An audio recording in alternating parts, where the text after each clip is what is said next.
Ladies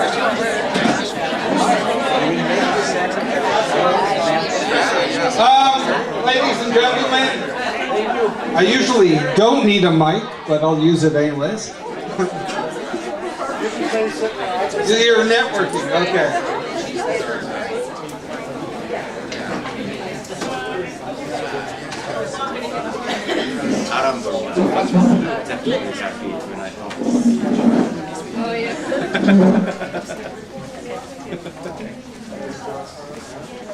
What an amazing group of individuals and experience in this room. It really sort of overwhelming and wonderful.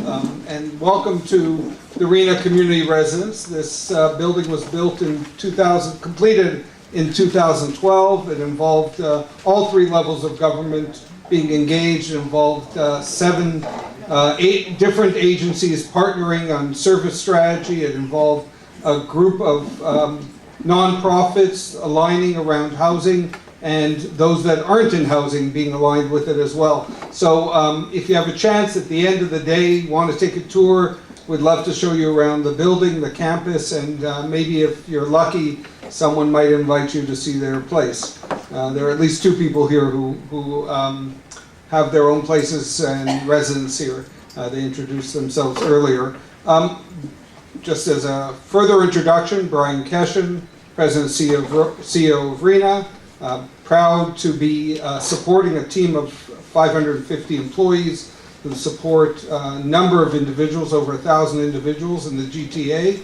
This is one of 34 locations that RENA supports and works with. We are a partner here with others to provide services. As we lead into this discussion about homelessness and vulnerability, I naturally looked up the term in the Google dictionary and want to remind ourselves that vulnerability, at least in dictionary terms, is that sense of helplessness, defenseless, powerless, impotent, weak, susceptible, or a person in need of special care, support, or protection because of age, disability, or risk of abuse or neglect. If we look, I went, because we're doing some training with the Toronto Police Department, the Toronto Police Service definition of vulnerable person includes any adult who by nature of a physical, emotional, or psychological condition is dependent on other persons for care, assistance in the day-to-day living. That's not all that different than our own MCSS and the legislation related to CIPTA, which further clarifies that a person with developmental disabilities, for the purpose of the Act, has prescribed significant limitations in cognitive functioning and adaptive functioning, and those limitations are from before age 18, are lifelong, and limit people's activities such as personal care, language skills, learning abilities, capacity to live independently as an adult, or any other prescribed activity. By definition, we know the legislation directs us to treat people with developmental disabilities who fit that category as vulnerable. We know that because we have to, when we have volunteers work with the individuals, they have to go through a vulnerable person screening test.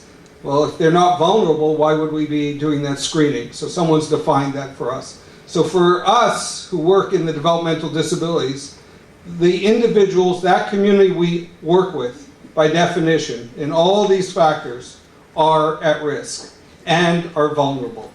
So we face that. They fit into every other category too. Their vulnerability shows up in homelessness with 18 to 30% according to recent statistics. Over 50% have mental illness issues, so the comorbidity is high for those people we work with. Their complex physical and psychological and educational needs make it more challenging. The vulnerability is also expressed in isolation. The degree to which people are engaged in their community and feel part is debilitating if it isn't there. And we all contribute to that, knowingly or not. We add to the vulnerability of people. It continues into areas of high risk of physical abuse. People with developmental disabilities have 50% higher risk of being physically abused, and women close to 80%. The people who are being used, human trafficking, big issue. And Karen Chan is leading the provincial sort of strategy around that, is true for this population. So when we talk about a community that's vulnerable, we live it, we work it, we experience it. So we're one of many communities that are vulnerable, but we are amongst those communities. And finding solutions that speak to housing isn't just about the space. It's about the support and the relationship with the community that people have. And so I hope today, as we hear and learn, that we expand our view of and understanding of homelessness and vulnerability, that we speak up for those who are silent and can't speak for themselves. We talk to the issues of silent risk, the hidden homelessness issues, and we come together to strategize that it takes all of us to solve it. So with that introduction, I hand it over. Thank you.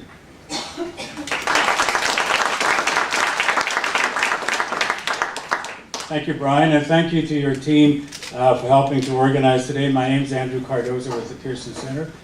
We're a progressive think tank that addresses a number of social, economic, and international issues. In December, we had a roundtable on poverty reduction that some of the organizations and some of you were at, with the Minister of Families, Housing, and Families, Children, and Social Development, Mr. Duclos, was part of. And this is a follow-up to that to a large extent. The timing of today's discussion is important because, as you know, the federal government announced in the budget of March that it was getting back into the issue of housing and announced an $11 billion fund that will be rolled out over the next while to create a national housing strategy. As Bill Morneau, the finance minister, said, we will prioritize support for vulnerable citizens. And that's what today is about. In our discussions with RENA, we felt it would be useful to bring together a number of communities who are themselves vulnerable or work with vulnerable communities so that we can talk about some of the various issues that various communities have, but also seek the common issues and certainly the intersections between various communities. We also felt it was really important to have this roundtable with Adam Vaughan, who is the Parliamentary Secretary to the Minister of Families, Children and Social Development. He is the Member of Parliament for Spadina, Fort York. Glad to have him here. And it's kind of interesting, we met earlier, Deb Schultz, who's the Member of Parliament for King Vaughan, which is this riding. So it might get a bit confusing because we've got MP Vaughan and the MP for Vaughan. But I will say she is the MP for King Vaughan, so if you want to compete with that, you can give that a shot. I also want to take the opportunity to acknowledge that we're gathering here in the traditional territory of the Mississaugas of the New Credit, and I'm sure we will draw from them the wisdom that we need to for today's discussions. So Adam was elected 3 years ago, almost to the day, on June 30th, 2014, in a by-election that was held in Toronto, in a couple of ridings here. And since then, over the first year of his being in Parliament, he played a key role in defining and helping the Liberal Party define its housing and urban strategy and position. And a lot of what he convinced the party to do was what was then the Liberal platform the last election and is now rolling out in real life. Many of you will know that he was a city councillor before he was elected to Parliament for 8 years, and a reporter before that. I seem to recall this clip I saw many years ago, Adam, when you were a reporter and you were haranguing some city councillors about something, and somebody turned to you, a city councillor turned to you and said, well, if you know everything, why don't you run? And so Adam did run and became a city councillor, and certainly did a lot there, as he has at the federal level. I just want to say a couple of words about his role as parliamentary secretary so that you understand the importance of it. So parliamentary secretaries are appointed to work with ministers in the various ministries. focus on the word parliamentary for a second. So his first role was in the House of Commons, to represent the minister, to speak for the minister, answer questions when he's not there, but also to do a whole lot of other parliamentary stuff, especially around legislation, whether it's legislation that his ministry is involved in or any other ministry is involved in. He has, interestingly, is not just the parliamentary secretary of the minister, but it says in brackets for housing. In my view, that's the closest thing that we have to a housing minister. So his role is to work with not just the ministry he is associated with, which is Family, Children and Social Development, but the other ministries that relate to the issue of housing. The status of women, immigration, Indigenous affairs, seniors, veterans, and so forth. So it's hard to get him out of Ottawa because he has to be pretty much bound and chained to Parliament when the House is sitting. So it's a great opportunity to have this chance to have a discussion with him. He will talk a little bit about the approach and that the government is taking, answer some questions.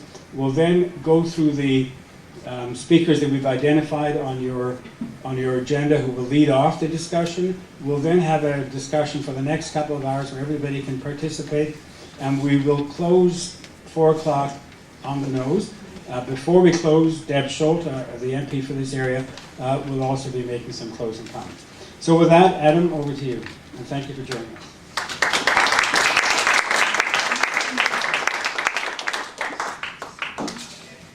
Thank you, and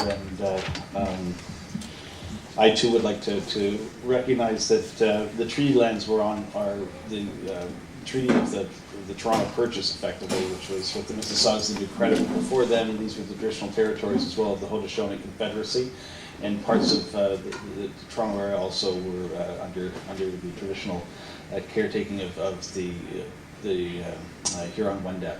And as we talk about truth and reconciliation, and as we move towards reconciliation, the truths are important to acknowledge, but we need to go a little deeper, I think, than just recognizing history and the people that walked this land before we did, and understand what they actually did here, and how that shouldn't actually start to inform us as we move forward. And the Haudenosaunee in particular, taught to us mostly in grade school, is the Iroquois, who were part of the way they spoke about themselves, but the Haudenosaunee Confederacy were also the people of the Longhouse. And as we talk about housing, their worldview on housing, I think, is critical to helping us understand a better way forward. Perhaps if we had learned some of the lessons early on in the formation of our housing policy as an early country, a young country, as well as a country in later years, we wouldn't be in the mess we're in right now if we had taken a look at some of the principles and values that they embed in housing. And two of note, I think, are critical. One is that and an elder taught me this, is that housing wasn't a place where you lived. Housing is a place where you went to heal. It's where you slept at night and regenerated your spirit and your soul. It's where you were cared for by your community when you were sick or ill or got old. It's where the young people were kept inside and away from dangers. But it's also a place where community gathered and community knowledge was shared. In particular, in a communal setting, the Longhouse, which housed not just multi-generational families, but different families from different clans together in community. And I think that this notion of housing and community and healing are central to, in fact, what we're talking about when we talk about a national housing strategy, are central to what this particular lodge provides, even in its physical shape. It's effectively a longhouse. And so as we look towards thinking about housing, one of the lessons that I think a lot of the elders in this part of the world have imprinted upon me as I've done consultation is this notion of using housing as a tool of healthcare rather than simply as a tool to deal with poverty or a tool to deal with need or economic development. While it clearly is an effective tool and an important component of dealing with poverty, and while it clearly has great economic spin-off and benefit, and thank goodness it did because it certainly got the finance minister's attention when we proposed it as a policy, and the Prime Minister has been a very strong ally in making sure it's sustained both as a financial and economic force in our platform and policy, but also as a social tool and a social idea as well. But as we think about that, I think it's important. The other component that the Aboriginal communities in this neighborhood talk about when they talk about housing is that you don't heal people by fixing the person. You heal people by building a stronger community around them. And this notion of supporting people in housing is fundamental to the way we're approaching the National Housing Strategy. Yes, there is a big wackadoodle coming your way to put bricks and mortar together and fill it full of plumbing, electricity, and put a roof over people's heads, and that's good and important and should be done. But if you take a look at the real needs of people in core housing need, and look at it as a continuum of needs, you'll see that the capacity to care for people through that process and to wrap people in communities, not just in housing, is fundamental to the success of the people that we're trying to house. And so the National Housing Strategy is not a strategy to build housing, it's a strategy to house people. And it's a very subtle, different way of describing it, but it's a fundamental way to understanding how the program is designed. It also is not a standalone piece of infrastructure investment. It's part of the community and social infrastructure program. And we got criticized for not having a standalone housing program in the last election, and I will stand to this day and defend the reasons for that not to be. If you don't build communities, you don't necessarily house people. If you just stick people in a room with a key and a roof over their head with a nice window and a kitchen set, if they're shut off from their families, shut off from their social supports and their community supports, torn away from education or spirit, they're not well housed, they're simply housed. And we have got to get into better housing, not just housing for the sake of housing, if this is going to succeed. Additionally, if you don't have the daycare or the senior center or a place for people to go for a good meal as part of a community, you're not building real housing, you're simply just, as I said, building shelter. And we have to move beyond that. And this program that we've put together does just that. I also will tell you that the day the budget was announced, I got an advanced briefing from the Prime Minister's office, largely as a result of my response to last year's budget, which apparently was not the most polite and grateful of reception, because they had left out some key components of the housing program. Most importantly, they'd left the way they'd referenced and the way they'd mathematically included the expiration of the operating agreements replicated what had been going on with the Conservatives for the last 10 years, and I was less than pleased. And so this year, when they came to brief me, they wanted to make sure I was going to be well behaved and wasn't going to try and storm out of the lockup as I did last year, where I was literally retained by the RCMP and told not to go anywhere. I was furious. And sure enough, this year they walked me through the program, and the only criticism I have of this year's budget is it doesn't actually fully explain how much we're actually trying to get accomplished. There is a lot more than $11.2 billion in this program. This program, that you have to realize, is based on the doubling that we did last year, and we fixed it. We got the operating agreements included last year. We fixed it after some careful negotiations between CMHC, the Finance Minister, the Prime Minister's office, and the minister I now work for. Maybe that's why I'm now working for that minister. They brought me in to help a little bit. But we doubled the base last year. It's well over $4 billion. It's north of $4.2 billion, depending on how you calculate some of the way the benefits roll out. It's as high as 4.8, but just for argument's sake, it's north of $4 billion. You add to that the $11.2 billion in new dollars specifically for a national housing strategy, which we added to the budget.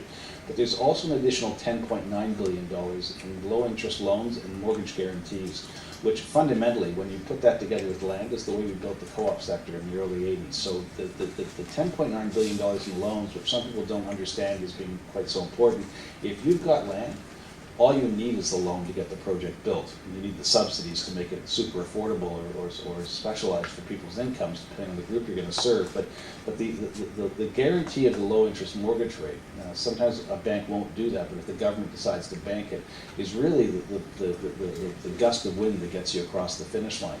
And so those programs put together, combined with the $5 billion for Aboriginal housing, puts the National Housing Program north of $30 billion a year.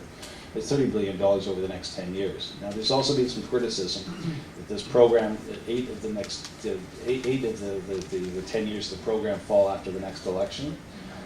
People who are doing that are doing very good mathematics. It's the way a 10-year program runs. 8 of the next 10 years are after the next election. There's no way of changing that, and because so much of this is about rent subsidy and operating subsidies, and because you pay your rent on a monthly basis, not all up front at the start of the lease, the program needs to be meted out in a 10-year installments with annual installments, and they should be just about equal, and they are, and they should grow with inflation, and they do, which means you can argue that the last 5 years of the program has more money in it than the first 5 years of the program, but that's because rents will be going up and costs of operating will be going up, and we've built inflation into the process as I think good planning would dictate we do.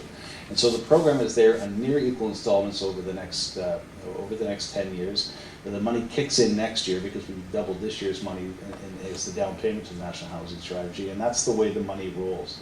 But all of those big figures don't mean much to you unless you're actually sort of an accountant up in Ottawa and watching how the budget gets balanced or not balanced, or how it gets projected. But the real issue for you is what are we going to build, and what are we going to do differently that's going to actually move the yardsticks on poverty, on the marginalization and social exclusion that too many people in this country face, largely as a result of their inability to get the safe and affordable and appropriate shelter they require. So the program breaks down to 3 basic chapters. There's a chapter which deals with a bunch of regulatory and administrative and technical dynamics, which are the purview of the federal government. Things like when you pay GST on construction. We're looking at changing that so that the carrying costs of getting started are reduced, even though the revenue of the government isn't changed. We're taking a look at things like how multi-residential units are amortized. There were changes made in the early 80s that took it from 8 years to 25 years. Stretching out the amortization rate actually made rental housing almost impossible to build. Switching it back to the way it used to be is one of the ways in which you suddenly incent the market to actually naturally produce rental housing, which is important because as we talk about the National Housing Strategy, we have to pay attention to all segments along the spectrum. Otherwise, you get unintended consequences backing into other sectors. So we need a healthy private housing market where 80% of Canadians get their housing needs met. We need a rental housing sector to take off again, otherwise pressure builds in social and public housing. We need supportive housing to be built so that people in social housing thrive and do well, and people who need support to live in housing get the support they need. And we need to make sure that our programs allow for supportive housing to occur. And then we also need to deal with chronic homelessness. We also, as we do this, have to make sure that when we talk about vulnerable Canadians, we're talking about all Canadians. And there's an ability that we have as a housing sector to reach out to the worthy poor and deal with the easiest to house first and then get to the hardest to house later. And the hardest to house often don't get attended to at all. And we have to make sure that there is a full spectrum approach that deals with all the different intersectionalities that put people into core housing need or into vulnerable housing positions, and make sure that all sectors of the housing market advance and deliver solutions to the housing needs we have. So one chapter is on some regulatory changes and re-mandating CMHC, and your CMHC do research and do statistics gathered with the long-form census, real demographic data, so we know where our housing market's going, and we can build for it before it arrives. Something that hasn't happened for the last 10 years and has placed a lot of cities, let alone a lot of housing providers, in a difficult spot. But that's 1/3 of it. The other 2/3 are more or less equally divided between provincial, federal, and territorial agreements, which are monies that are going to flow through the capitals of this country and are going to land in cities and communities through municipal, provincial, and sometimes community agencies. Those are the dollars that Ottawa spends into the provincial territorial agreements that get met and matched by the provinces and territories, and then get downloaded sometimes or sideloaded or distributed to municipalities and local housing providers. That's the traditional program. Those dollars effectively will sustain at their almost doubled level. The federal investment is expected to be around $3.2 billion a year just in simple cash transfers to the provinces. Those are dollars that you'll be able to access in Ontario through your municipal partners, because it's usually the municipal regions in Ontario that distribute those dollars and choose projects. And that's appropriate.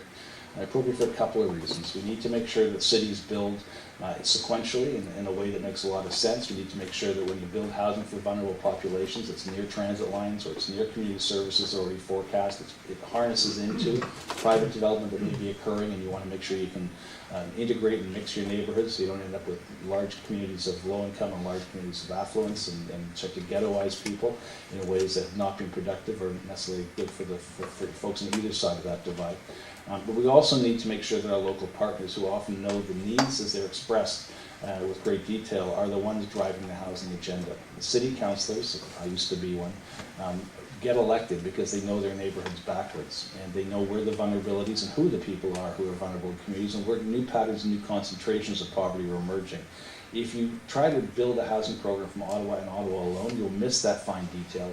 You'll miss the opportunity to do the discrete inserts that actually improve lives for people. So driving it through the provincial capitals and by extension Ontario and other provinces into the cities is a good program. We're currently in negotiation with provinces to get those dollars delivered. The harder we negotiate, the stronger your voices are, quite frankly, at the provincial level, ensuring that the provincial government steps up and meets the federal dollars and exceeds the federal dollars, because we'll put more money in than the provinces do, I can assure you. It's the most effective and efficient way to spend. But we need your voices right now around the province, and in particular in Ontario, we're heading towards an election with all the three major political parties, four if you include the Greens now. They need to all have housing strategies, and they need to promise not to bail on this agreement, which will be hard to do, and that's one of the reasons we're signing a 10-year agreement, is to also lock in provinces to this agenda, and a future federal government if things change.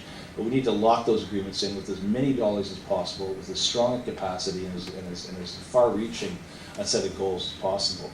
But we also know that there are provinces, not saying Manitoba, but it could be, but there are provinces that have refused to participate in any federal provincial agreements in the last couple of years now.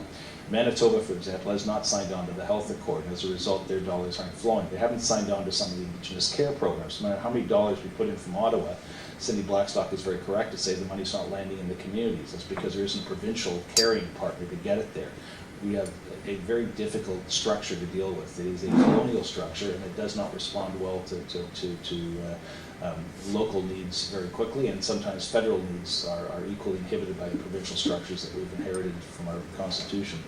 But, so we know that there are communities that don't have access to these dollars, and so what we've done is set aside approximately $5 billion out of the 11.2 to reinvigorate a federal presence in the housing market. And that is straight up federal dollars that you'll be able to apply to, get grants or loans or subsidies for, and reestablish a federal housing program that works in parallel with the provincial system, but allows us at the federal level to understand that there's some communities of need, some areas of federal responsibility that require spending, and step up and deliver on a housing program. So it's one of the spots we hope to house the co-op sector. We think that the co-op sector at the federal level allows us to reinvigorate not only the expiring operating agreements, pick them up and reinvest them, but to build out a new sector of co-op housing, because we've come to the conclusion that many have around the world that the co-op system in Canada was actually the best housing program ever developed. Why it went dormant, why it allowed to atrophy is beyond our comprehension, but we need to reinvigorate, step up, and deliver a new co-op housing program that gives us the platform to do a bunch of other stuff.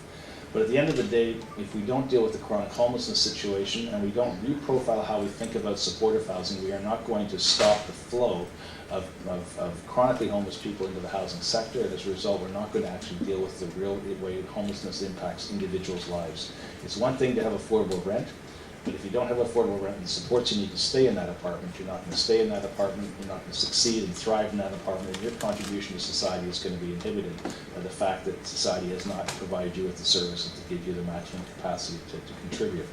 And so the work that I'm specifically doing in the next couple of months is reprofiling the homeless partnership money, which is money that flowed to 61 communities in Canada. And it's been doing that since the federal government sort of stepped back into the housing market in the late 90s under Claudette Bradshaw. There was a program set up known as the HPS system, the Homeless Partnership Strategy. The Tories kind of rebranded as Housing First.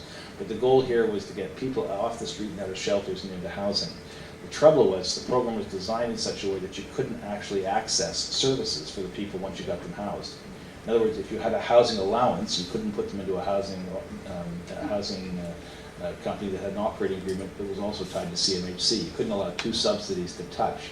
You also couldn't partner with, say, the Ministry of Health and take someone who had addiction issues and had addiction supports and a housing support system through that addiction treatment process. You couldn't use those public dollars to access grants to build housing to stage that kind of treatment.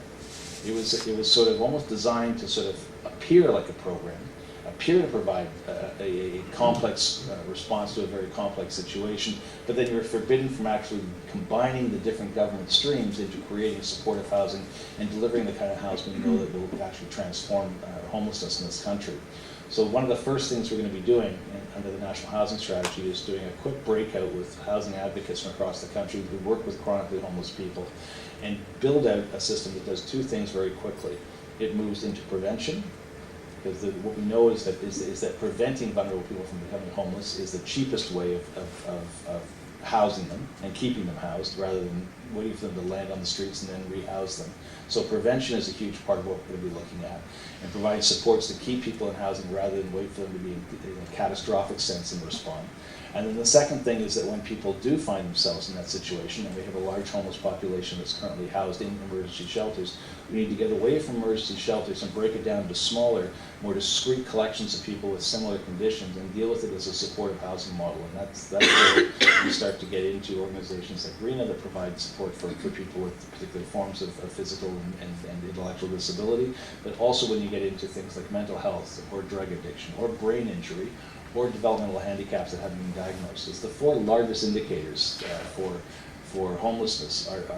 Everybody knows about addiction and mental health, but brain injury is actually significant in terms of the impact that poverty and living on the street and coming through institutional care, the actual physiological damage done to a brain is substantial. If the average homeless person showed up at a hospital and said, "I was just in a car accident, can you take care of me?"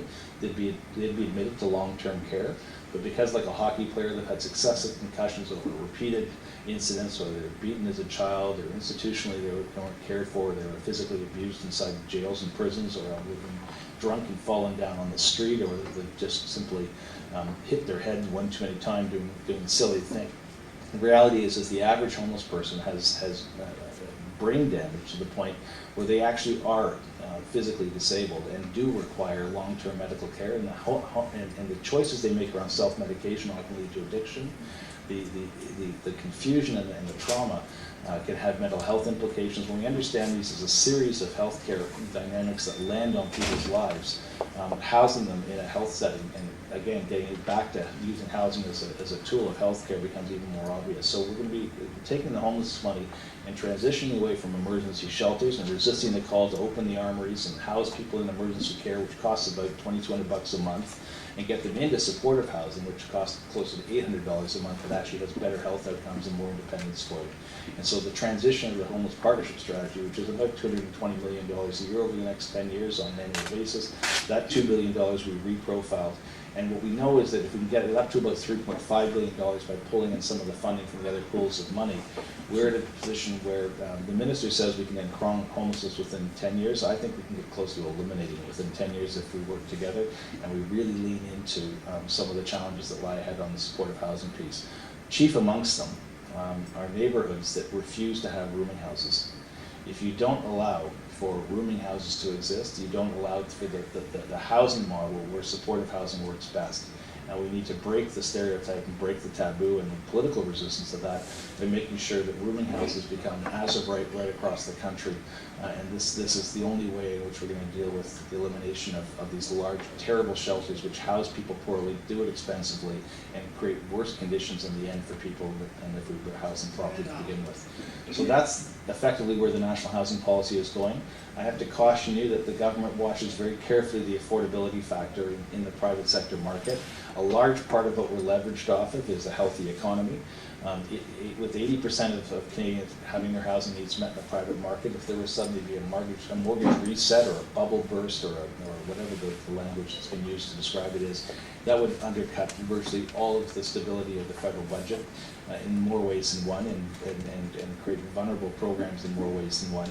So watching, we have to work on affordable housing, but we also have to make sure that housing remains affordable and stable. And so that's part of what we're doing as we start to sort of mold the system back into place. It's one of the reasons it's going to take 10 years. It also takes time to build housing start to finish.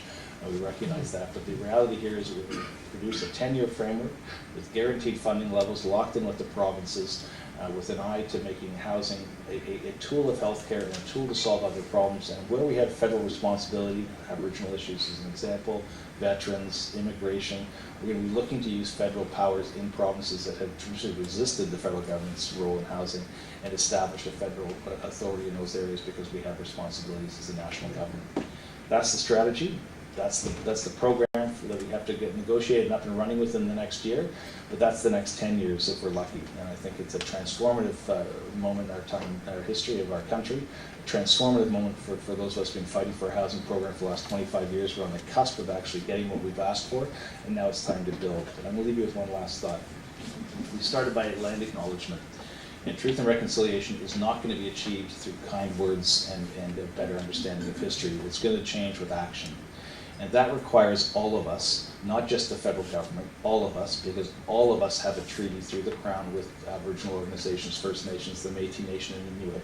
All of us need to have Aboriginal partnership on the ground working in our organizations, and you need to think about how you are housing vulnerable people of Aboriginal descent who don't necessarily come with status cards anymore, don't necessarily come with a single identity, and don't necessarily come with even a shared knowledge of what it is that they're emerging from in terms of trauma.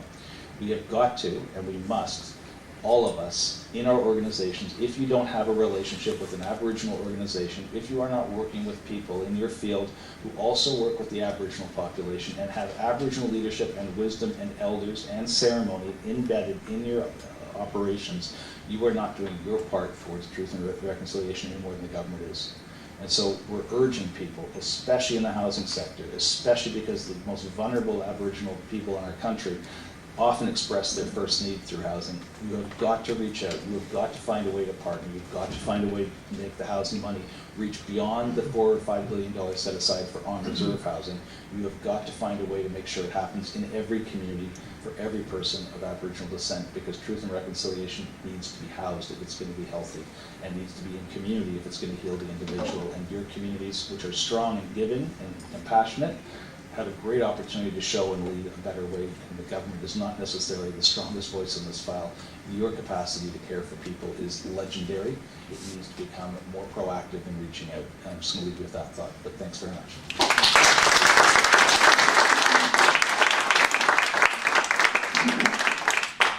So we'll take a few questions. If you'd like to, there's a microphone over there if you'd like, or if you feel you can stand up and do it loud enough. Just short, quick questions, if you don't mind. So start with Adam, thank you. I know you're managing. Sorry, Nancy Singer. So I know Adam's managed work. You can be a history counselor, actually delivering Real housing for real people. Yeah, real people. The way you outlined, the priorities, whether it's homelessness and vulnerability, and supportive housing, and Indigenous, and the only problem, and I don't know how we counter that, is about inclusiveness and integration and special needs. It's not about a housing project for one type, another housing project for another. We have opportunities, particularly in the city of Toronto right now, with large inner city redevelopments. And I guess I'm becoming an advocate for how you bring all the people who are already part of that community into the new developments, because they're the ones who already have a home there, and that they should all be included some way, shape, or form, and yet we're all set up to work against each other. And to compete for money. So I think that one of the things that we're trying to incent, and we're trying to recognize and take advantage of, quite frankly, is the capacity of communities to partner and to find dynamic combinations of capacity and need that when left separate are weak, but when bound together sometimes get a little stronger. So if you think about a public housing revitalization program, we did an accessibility scan of the neighborhood, which was then completely ignored by TCHC and the architects. We literally had a team of people, led by people with disabilities, roll through the neighborhood and do an assessment of how public housing is currently configured, with the stairs, with stacked townhomes, a whole series of things, access to the community center, everything. And then we brought OCAD with the universal design components in to say, look, it's more than just people rolling on mobility devices. You've got people with hearing and intellectual disabilities. You've got visually impaired folks, and you've got to start to broaden your definition of disability. But when you start using universal design, a couple of things emerge very quickly. One, it's cheaper to start right than it is to correct later. And so building that into the community is a lot more cost-effective and inclusive and integrated than to do standalone and think afterwards how you integrate. The second thing is that what it also showed is that institutionally we don't really think about these things in a coherent way. We often think about disabilities being a wheelchair, in large part because the symbol is a wheelchair.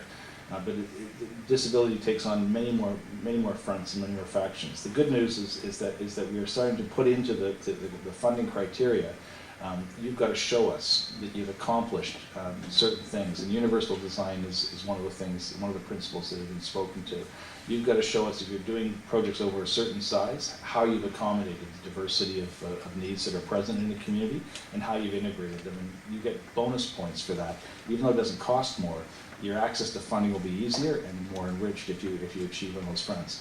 As I say that, though, there's only one university in the entire continent of North America that teaches universal design as a requirement of an architecture degree, even though it doesn't grant an architectural degree, and that's OCAD.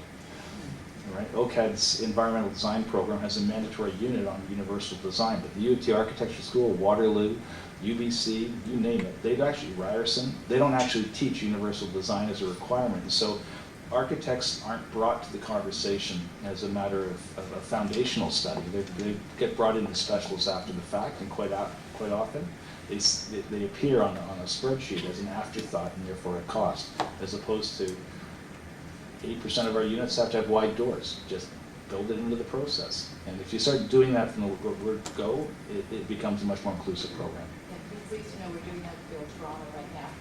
It's starting to get there, but it'll be difficult. I'm going to take 2 or 3 more questions. I just want to tell our lead-off speakers, the bad news is you're going to be next. Well, the good news is you're going to be next, but the bad news is your 5 minutes is reduced to 3 minutes. We have about 5 minutes to think about that. Well, how about we have a few people make comments and then Adam can respond to them together. So you, yourself, and then... Okay, this is a little bit of a Toronto-centered question, but recently there was an announcement about the Portlands and downtown Toronto, and it's an incredible opportunity to expand housing right in the downtown core where it's needed the most. And just maybe a comment from the statement, I really hope that as the advocate for housing that we create something like the St. Lawrence neighborhood in Toronto that has nonprofit, co-op housing, private rental, and has remained affordable 40 years later. It's one of the most vibrant communities in the world. So I entrust you with that. It's a partnership with a lot of different players, but it's a remarkable opportunity. Yeah, no, look at the most successful housing program has been the co-op sector and the mixed integrated neighborhoods of the St. Lawrence market. The whole world comes to Toronto. I've had the number of times I've toured a housing authority through that neighborhood to show how it works. It's like, it used to happen almost monthly. The only people that didn't understand it were CMHC, the Government of Ontario, and City Hall.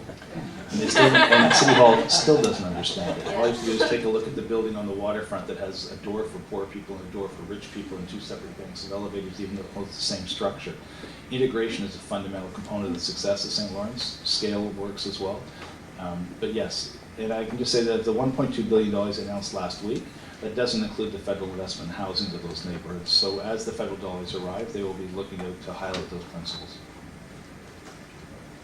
Adam, thank you for your comments. I actually live in Willowdale, and we have a lot of those proposed developments.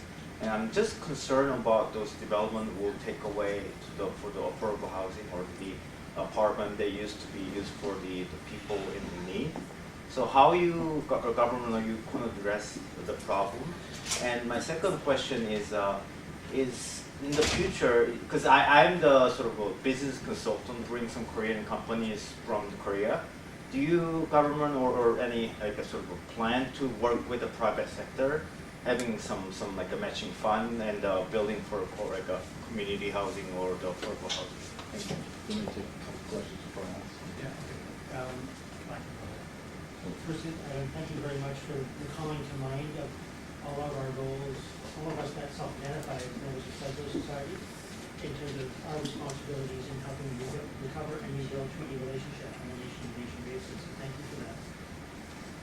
Partially with that in mind, but also one of the things the previous federal government did was to whittle away at its employment equity framework by undermining the provision of third category of employment equity coverage, which had to do with all organizations and companies that account for provided goods and services on contract, or federal transfers to colleges and universities. All of them had employment equity obligations, but that was done away with, but it's ministerial decision on a case-by-case basis. How is the government thinking about recovering that provision? And in the context of housing transfers and building out affordable housing, how can we ensure that all of the jobs that get created in the process of delivering the housing and in the operation of the housing downstream, that those jobs are effectively available to all folks?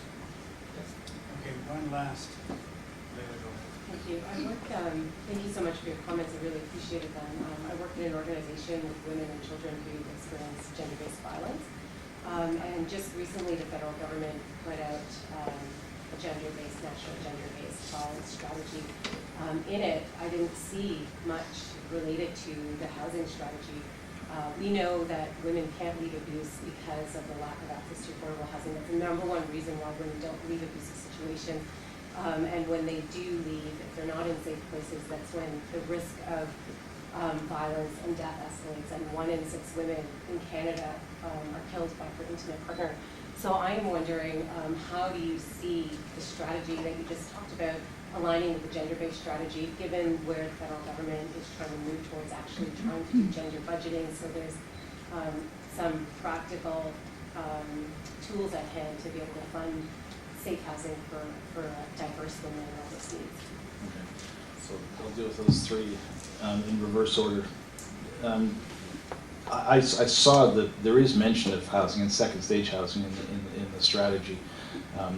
It may not be as pronounced as it should be, and that is in large part because the National Housing Strategy speaks to it specifically, and I think that there's a bunch of policies that need to be seen as sort of pieces of a pie that fit together.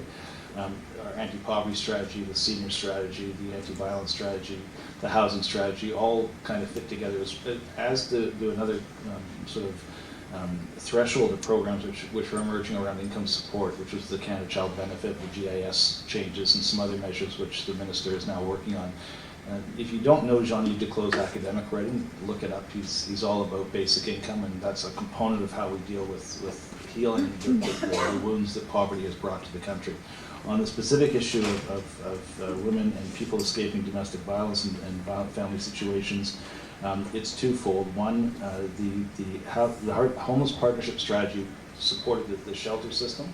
And while I say we want to get out of the shelter system, quite clearly there are people that need immediate needs and that on an emergency basis. And in that sector, I'm not really talking about the municipal shelters as we know them, but for shelters for family violence and for women escaping violence, they need to be built out across the country, but more importantly, second stage housing, and then housing at the end of that process needs to be there. So it's not 1, 2, it's 3.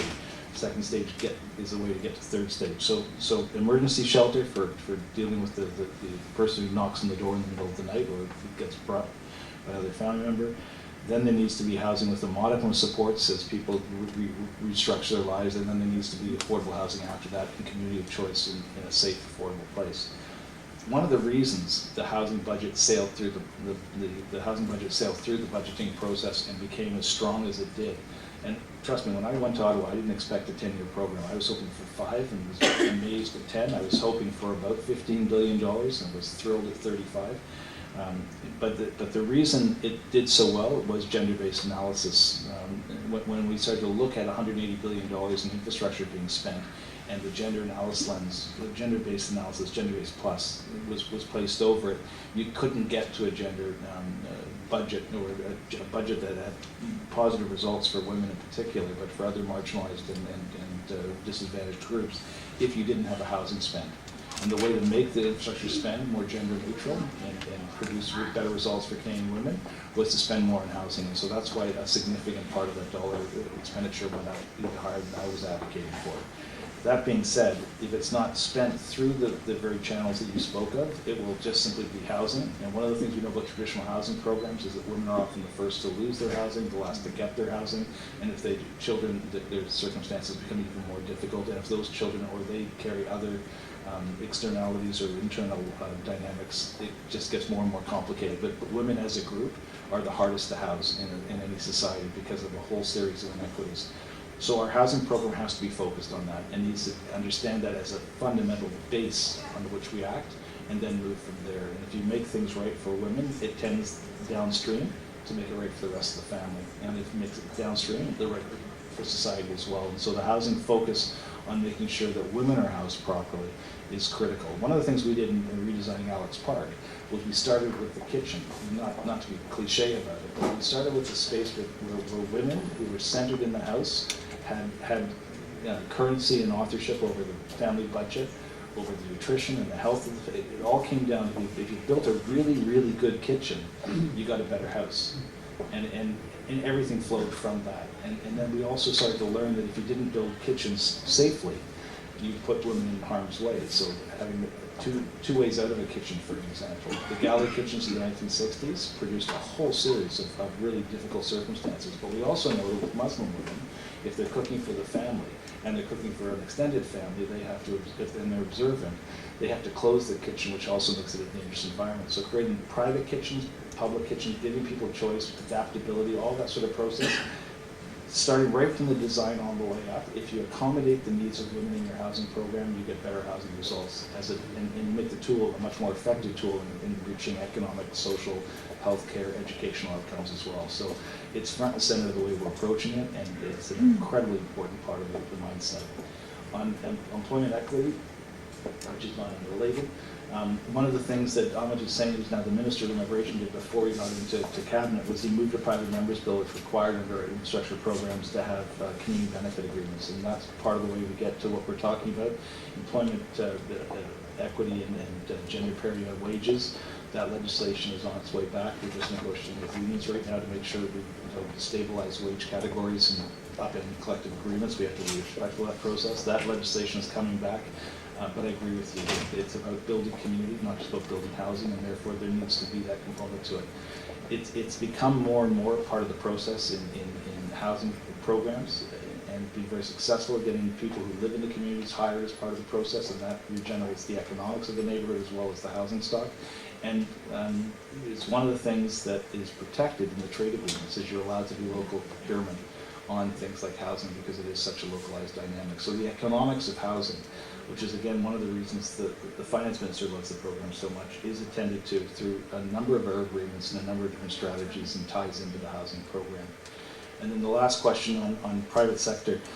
Most housing is built by the private sector. It may be under contract to a public entity, but we buy our steel from the private sector, we buy our architects from the private sector, we buy the land, and we usually use construction companies that are in the private sector. So there is a partnership implied. There is a user fee attached to housing. It's called rent. So there is a way of modeling in and around the private sector to deliver public housing. The trouble with most of the applications that come in from the private sector is we're simply just being asked to subsidize the profit margin, and that doesn't necessarily deliver us long-term affordable quality housing. So we have to be careful about protecting the public interest, but we're totally exposed as a sector to public-private partnerships, and working with those public-private partnerships is the way to deliver all forms of housing, and also making sure that the program is seamless and transfers from public to private, so that people have the possibility of graduating economically to more secure environments as they move from renters to owners, and the society is all part of it. A lot of the detail of those arrangements are set by the housing providers, not by the federal government. A lot of the goals are pursued locally, not nationally, but it's an option that's there. And in terms of foreign investment, I have been one of the critics of our government's approach and other governments' approach to this notion of a foreign sales tax on housing. The source of the capital the citizenship of the capital of the money flowing into this country is not the issue. In fact, I would argue, and I think I've tried to argue, that we have a very sophisticated system with a very high rate of immigration and a very high rate, it's only 5% of the market, but a significant rate of foreign investment into the housing sector.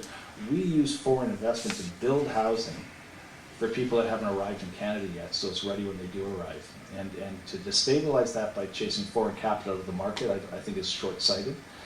But we also need to understand that when foreign capital comes into the market, it has to behave as a local citizen. It doesn't have rights or privileges that aren't extended to citizens in the society. And we also need to know that we're not using it to fuel speculation in the market, which is the volatility which is causing so much concern. In Australia, they have a rule that you can only, if you're a foreign investor, you can only invest into new housing. You can't buy existing housing stock. And there's some value in looking at those sorts of laws. We've also looked at the capital gains tax. It was not talked about in terms of the first home, but there are countries that look at the second and third, depending on how you pay your taxes and how you file for your property ownership. We need to tax speculation and not chase away foreign investment. Okay, with that, thank you very much, Adam.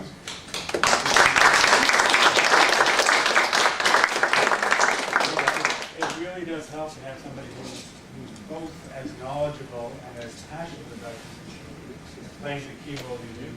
So you've got a lot of people who wish you good luck here, and please keep in touch with any of the people who are here. We'll move to the roundtable part, and I'll start with the lead-off speakers. Roshan Vaughan is going to be the first one, and you're going to show us how you can do it in 3 minutes. You can make everybody else will go follow. Do you want to hand her the wireless mic, Andrew? Yeah.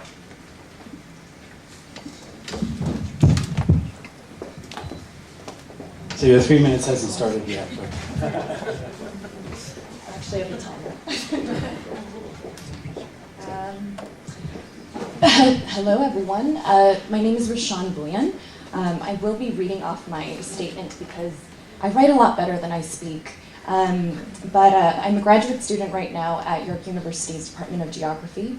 I also said at the beginning that I'm a policy researcher with the City Institute. So first of all, thank you to everybody for organizing this session and for the esteemed guests that we have.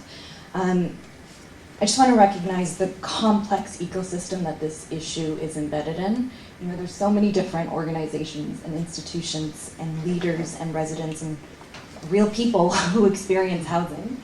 And I'm just really glad that we're all trying to be here and make it more coherent, because as we just saw from Mr. Vaughan's speech, this is something that is a lot less coherent, so good for us for doing that. My graduate research examined the topic of housing affordability as it impacts the day-to-day experiences of low-income women of color who live in the Lawrence Heights neighborhood in Toronto. Lawrence Heights, as you know, is one of the projects that TCHC is working on redeveloping right now. I'm also really interested in the policy interactions that occur between housing infrastructure, land use, economic development, and domestic policy. So that's where I'm coming from. So the position I'm trying to advance is, from my graduate training at York University, I found some information that I thought was really concerning, and that's the fact that there's practically no comprehensive qualitative nor quantitative data. So by extension, that leads to rigorous analysis, right, on how low-income women of color's experiences with housing affordability pan out. So yes, there is the work by Poonam Khosla. You know, she came up with, if low-income women of color counted, that came up in 2003. Then, you know, maybe this October we'll find out more from Statistics Canada about the number of households who had to set aside 30% of their pre-taxable income towards expenses for shelter. So there's bits and pieces that are coming out, but I really don't think that's enough. And that's because the current arrangement of measures and conceptual tools that we're using to make sense of data about housing affordability, you know, there's a couple of them. There's the core housing need measure, the low income measure cutoffs, and the market basket measures. You know, they're not constructed in a way that will easily enable an in-depth analysis of the interactions between poverty, race, and gender and housing, right? So for this reason, you often lose out the nuance of low-income women of color's unique experiences with housing affordability.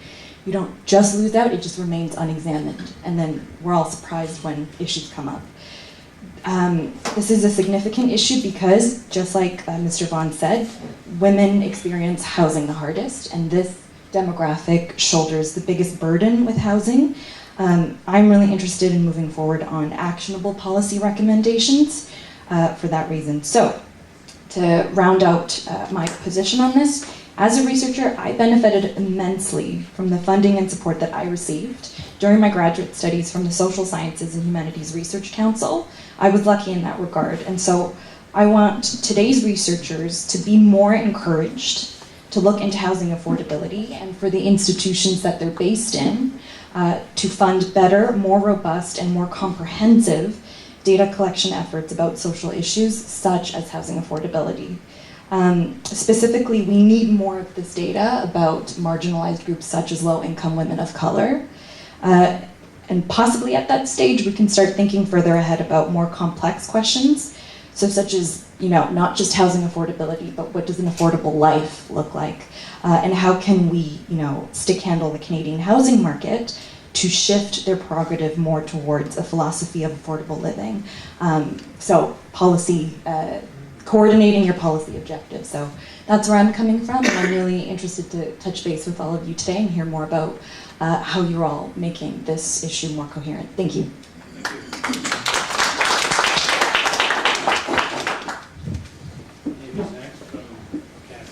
Thank you. So I want to acknowledge the work that everyone in the room is doing, and particularly leadership from MP Vaughan.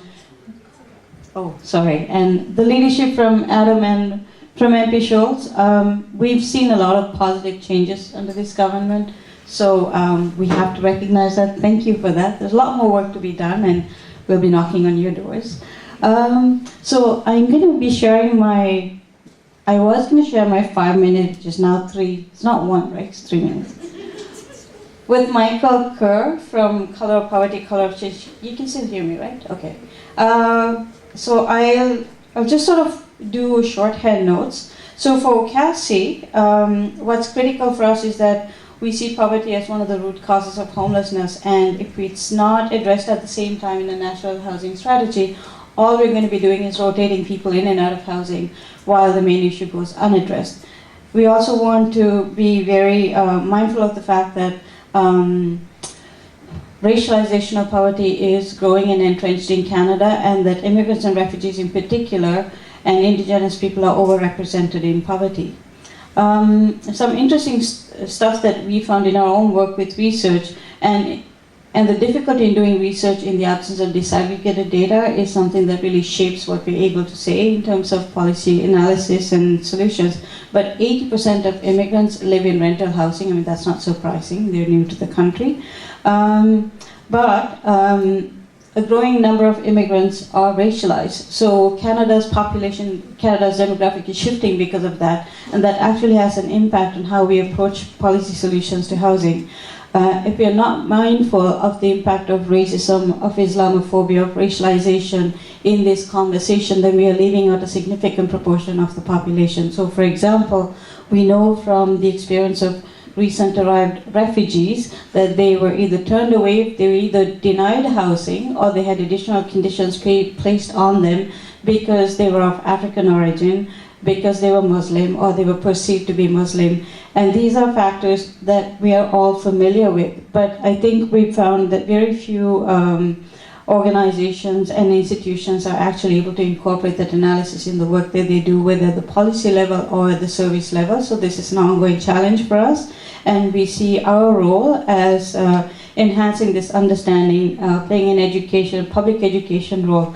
OCASI is a founding steering committee member of Color of Poverty, Color of Change. And so Michael I'll hand the mic over to Michael because we worked through Color of Poverty to develop concrete policy solutions. In 1 minute. Just to echo what Amy was saying about demographic shift, of course, we'll see the numbers more fulsomely later this year in October when that tranche of the census data comes available in regard to ethno-racial diversity. But somewhere in the order of 20+% of the population of Canada are people of color. 5% are First Peoples, and when you combine that demographic reality with the fact that those two sets of diverse communities are very disproportionately represented in a very negative way with all the social, economic, and health indicators to the order of 2, 3, 4, 5, 6, 7 times the rate in many instances. Given that, to echo Roshan and Amy's point around disaggregated data, anywhere and everywhere that the federal government can do it, including in the area of housing and all that it does to address those needs and issues, they have to build robust data gathering regimes so that people that are involved, people that are accessing housing, any other program related, have the opportunity to self-identify on a variety of bases, including their ethno-racial identity. So that as we now have recovered the mandatory long-form census, we can correlate that with ever more robust administrative data sets, department by department. So, and from that comes the learning that leads to downstream change making. So, and to restate again, the need for a recovery, and I'm very glad to hear that there's an effort to bring forward legislation with regard to recovering the full employment equity regime federally. And we would want to see in that process an expansion of the program to include LGBTQ community members as a fifth category of historically disadvantaged groups in the labor markets of Canada. And of course, a new regime being much more effectively resourced so that it can do the enforcement, which was lacking earlier on, although much good work was done with the program that starting from 1986. And lastly, and again, Adam, to echo what you were saying around Minister Hassan's initiative with regard to CBAs, I think that is a really invaluable tool. And again, not just in housing, but across the board with all social and capital infrastructure investments flowing from the federal government into whatever transfer partner's hands should be accompanied with conditionality around community benefit agreements that not only generically are structured, but also specifically refer to equity-seeking and historically disadvantaged groups and communities as whatever they might be in community by community, context by context. Thank you very much. It was a long minute packed in with a lot of good information. Dana Gronowski with the National Housing. Thanks. The National Housing Collaborative. So thank you very much for having me here. The National Housing Collaborative is actually more of an initiative than an organization. And we actually came together a little over 18 months ago, actually, in response to the federal government reasserting its leadership within the housing file. And so the budget 2015 made a big down payment into housing, and in October of that year, the federal government committed to creating this national housing strategy. And so the collaborative is a group of foundations backboned by the United Way Centraide, with a number of other private foundations, and bringing together national level housing sector stakeholders representing the full spectrum of housing. So everyone from social housing providers, cooperatives, home builders, private sector landlords, homelessness advocates. And the idea was to put all of our effort around what we really identify as a once-in-a-generation opportunity to impact the next generation of housing for people across this country. I won't go into too much detail about what we've done, but we focused on a limited number of proposals for the National Housing Strategy that could be potentially transformative and that were aimed at helping those in greatest need. So alleviating core housing need and assisting the most vulnerable, and providing some input to the federal government that carried the support of the full continuum of housing. And so we came up with 4 pillars as recommendations that we thought could underpin both the individual recommendations of our memberships, but would also broadly serve as a kind of foundation and support for many of the good works that we knew would be taken care of in addition to that.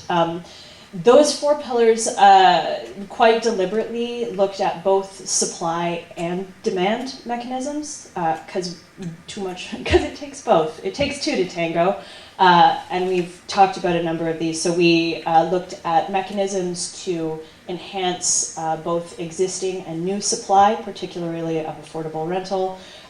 We looked at the transformation and stabilization of social housing, with a particular priority that there be no net loss of RGI support to those in greatest need.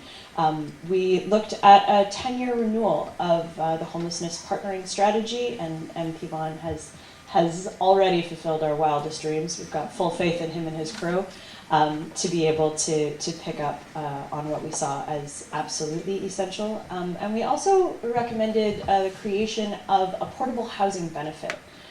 which really picks up on, is complementary to HPS in the prevention and quick, but also is the most effective and immediate way to increase the autonomy of those in core housing need and to be able to alleviate core housing need. The vast majority of people in core housing need, which are people who lack either suitability, affordability, or adequacy of their housing, actually have suitability and adequacy where they are. And it's the affordability that they really have problems with. And so being able to tie the assistance to the individual is one way that we saw as the most immediate way to be able to enhance personal efficacy and bolster up that demand side. I will just say in closing, and it's a piece of advice actually for our own conversations that I will quickly let us get to and pass on to my colleagues. But one of the things that is really exciting and I think unique about the government's plans for the National Housing Strategy is that the outcomes will do more than just count activity in bricks and mortar. That the National Housing Strategy, as I understand it, is really intended, as MP Vaughan has indicated, to look at housing as a foundation of prosperous, inclusive communities. And CMHC is currently in the process of trying to figure out how to measure whether investments in housing are leading to inclusive communities. And I would suggest for conversations at the table later that the expertise in this room would probably be very well appreciated in that particular point of thinking, among others. Thank you. Thank you, Dana. Next is, for going alphabetically, I'll go to Marlene Ham with the Ontario Association of Interval and Transition Houses. Great, thank you, and thank you for inviting me here today. This is weird, I'm hearing myself right behind my head. I'm with OAITH as their provincial coordinator. OAITH as an association is also a member of Women's Shelters Canada, and you know, over the past few months we've been involved in some really important discussions nationally about the link between gender-based violence, homelessness, and housing. So I'm going to bring forth a few points about that. One of the pieces we really want to look at is the structural division between policy, program, and funding when we look at homeless women and women who've experienced violence, because the two are intrinsically connected and we can't separate those from one another. So gender-based violence needs to be understood more broadly. While domestic and sexual violence, stalking, harassment, financial and emotional abuse are primarily experienced by self-identified women, including trans women, we also need to understand that violence is most often relational, and that can be experienced by family members, by employers, by landlords, other figures of authority, those who are sexually and domestically exploited. A national housing strategy needs to incorporate an anti-oppression intersectional gender lens that recognizes the link between the lack of housing, homelessness, violence against women, economic insecurity, childcare, safety and well-being, as well as immigration, precarious status, racism, transphobia, and many other forms of oppression. Significantly increasing the number of social housing units, as well as other housing, affordable housing options, as well as creating a healthy private market. There does need to be a balanced approach. There needs to be some adaptation and some true inclusion for people living with disabilities. Consideration of regional needs should be considered, along with exploring possible benefits for existing landlords to offer more affordable units. We've talked, I know we have an ally who did a very good presentation this morning through MP Adam Vaughan. So I'm not going to delve too deep into this next point. But when we're looking at housing first models, we would definitely call for a gender-based analysis that is needed. And when we are talking about housing for women experiencing violence, when they go into emergency shelter, it's for safety. And so we need to understand that difference between shelter and safety. And that piece is really critical.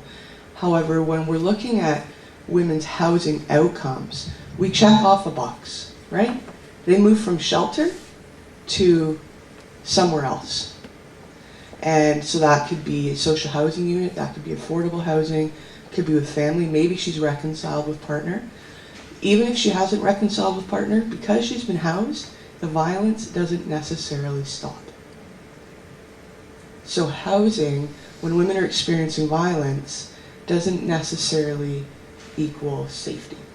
So the continuum of services that needs to be provided has to be ongoing while people do get housed. You know, what we seem to believe might be affordable, safe, housing that might be working for them, but we have to remember anyone working with women is in a position where you're going to be working with women who are experiencing violence. 1 in 3 women experience violence in this country, right? Every 6 days in Canada, a woman is murdered by her intimate partner. So if you're working with women, no matter the sector that you're in, those issues are intersecting. So those myriad of services and that wraparound approach that we've certainly talked about is critical, and that does have to be ongoing. Having a roof isn't necessarily going to produce successful housing outcomes. We need those other services in place. So I will leave it there. Thank you. Thank you, Marlene. I'll go to David Petcock from Christian Horizons. All right, well, good afternoon, everybody. It's certainly a pleasure to be here. My name is David Petcock. I'm the Director of Operations and Community Development for Christian Horizons, and Christian Horizons provides supports and services to people with developmental disabilities, along with some 300 other partner agencies, including RENA and many others that are sitting here today, and it's a privilege to be a part of the discussion. And I guess, our services and supports can broadly be painted with a brush of helping people to live life in a community. And for people with developmental disability, that certainly is probably as unique as the person themselves. And so I think what I wanted to just talk about in a condensed time, I suppose, is just the history of how housing has really been dealt with for this particular population. Because it's important to understand that as we look at what the challenges are today. So if you think of, back in the 1870s, starting with institutionalization all the way up to peaking in the 1960s of some 10,000 people being housed and served in large institutional settings, large hospitals, if you will. And then in the 1960s, the winds of change started to blow, and the community living movement was birthed, and society started to listen to families and people as they told about how they wanted to be served very differently. And so the community living movement was birthed out of that, and along came a whole lot more choice and a whole lot more services in the community. Not that I love this term, but for many of you that will be the start of when you saw group homes started to be show up in your communities. And then also along that way, of course, the Ministry of Community and Social Services, under a whole bunch of different names along that journey, also grew in their mandate and in their services, because for the most part those services were funded by the ministry, and they are also obviously a key partner as we evolve and continue to transform the services. But I guess along that journey, there really was, I guess I called it a silent silo growing. And that silo being that all too often, if you received services that were funded by the Ministry of Community and Social Services because of a developmental disability, then the rest of the community around you saw that that's who needed to meet all of your needs. So the health system said, well, no, you're not really eligible because you live in a group home, or whatever that might have been, their transportation needs, and including your housing needs. The housing sector would look and say, no, the government provides group homes. You don't do this. You're the agency that is supporting you isn't eligible for this program, that program, or those kind of things. So those walls kind of grew, and I think that's one of the things that we're trying to fight against here and find out how to work our way around that.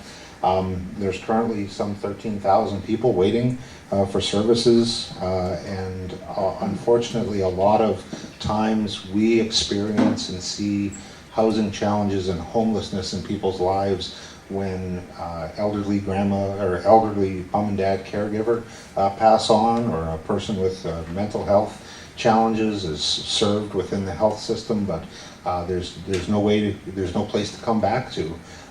Or significant health issues, there's no place to come back to, and they end up continuing to live in that hospital, in that jail, or in whatever setting that may be. So we certainly see that happening on a regular basis. I think we also see it with children that are coming up through the children's welfare system that come into the adult sector, and again, there's challenges in their housing and no place to be. But I guess ultimately that's why we're here. Not just here talking amongst us on this topic, but I think also physically here. And to that I say thank you to Brian, because I know he hasn't talked a lot about the building here, but I think this is an example of a situation where you brought different streams of support and partnered with people so that housing challenges can be met alongside those support challenges. Great, thank you very much, David. Next is Emma Stromberg with the Ontario Federation of Indigenous Friendship Centres.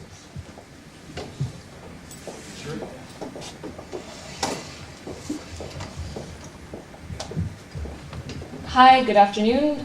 My name is Emma Stromberg with the Ontario Federation of Indigenous Friendship Centres. I'm the Housing and Homelessness Policy Analyst.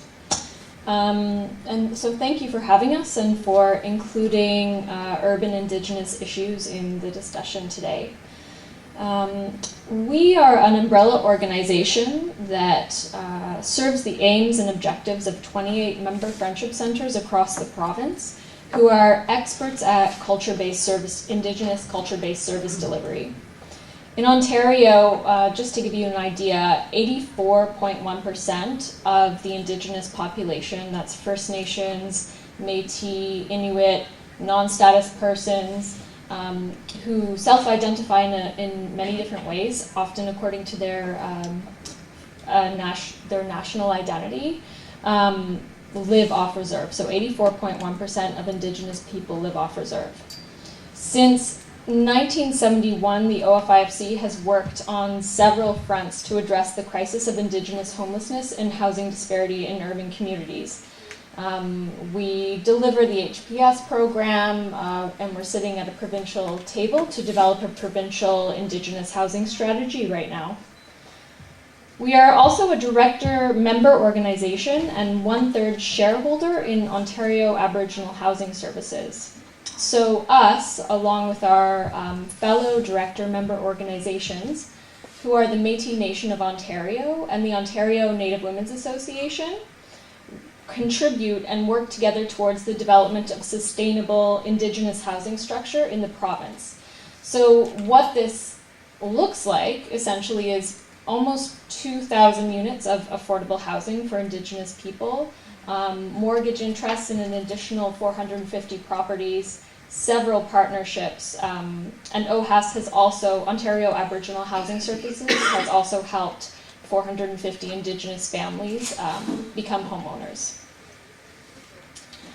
So our success is not replicated anywhere else, to my knowledge, where 3 provincial Indigenous organizations are working together. We have a very broad reach in terms of the communities we serve, to build that social infrastructure in a sustainable way that's responsive to the needs of Indigenous people. So our recommendation has been to the federal government to involve our voice, to leverage our support, our knowledge, and our expertise in a way that contributes to the best possible outcomes for our community members. And I wanted to touch as well on the meaning of reconciliation in terms of urban Indigenous housing, and want to highlight 4 key areas that we think should guide the federal approach to the NHS and the National Indigenous Housing Strategy. Reconciliation means many things, and in the Truth and Reconciliation Commission's report, there are calls to action as opposed to recommendations. So it really is an action-based approach, and I think MP Vaughan really spoke to that earlier on, that reconciliation is an action-based approach that involves everybody. In terms of specific recommendations, however, or interpretations of reconciliation as an approach to urban Indigenous housing, carving out space for Indigenous leadership and processes, and giving due and equal support to urban Indigenous communities based on evidence, both government-collected data, and I totally agree with the comment on disaggregated data and self-identification policies, as well as Indigenous research, and striking a balance between those. Paying specific attention to calls to action from the Truth and Reconciliation Commission that intersect with housing and homelessness issues. In this regard, I am speaking about justice and incarceration overrepresentation and child welfare and well-being. So the TRC, there's 93 calls to action, but there's a couple of key areas that intersect with housing more than others, and those are justice and child welfare. Taking action that builds relationship, and designing a consultation that is informed by stakeholders with demonstrated expertise in achieving desired outcomes in partnership with Indigenous communities. And enabling community-based solutions that build resilience in urban Indigenous communities and, quite frankly, can outlast changes in government. So really building those solutions from the ground up that can weather changes that we see at other levels of government. Taking this type of reconciliation approach will result in the types of changes that the federal government is looking to achieve in terms of housing being a key component of poverty reduction and people's healing, and will result in better outcomes for urban Indigenous people. And I wanted to thank MP Vaughan as well for, again, for calling on sort of the broader housing sector to be accountable to build cultural competency into their housing models for Indigenous people, and that's also something that we're looking at the provincial level. Miigwech. Thank you very much, Anna. The last lead-out speaker is Simone Frail from the Cooperative Housing Federation of Canada. Thank you. Oh, that's okay.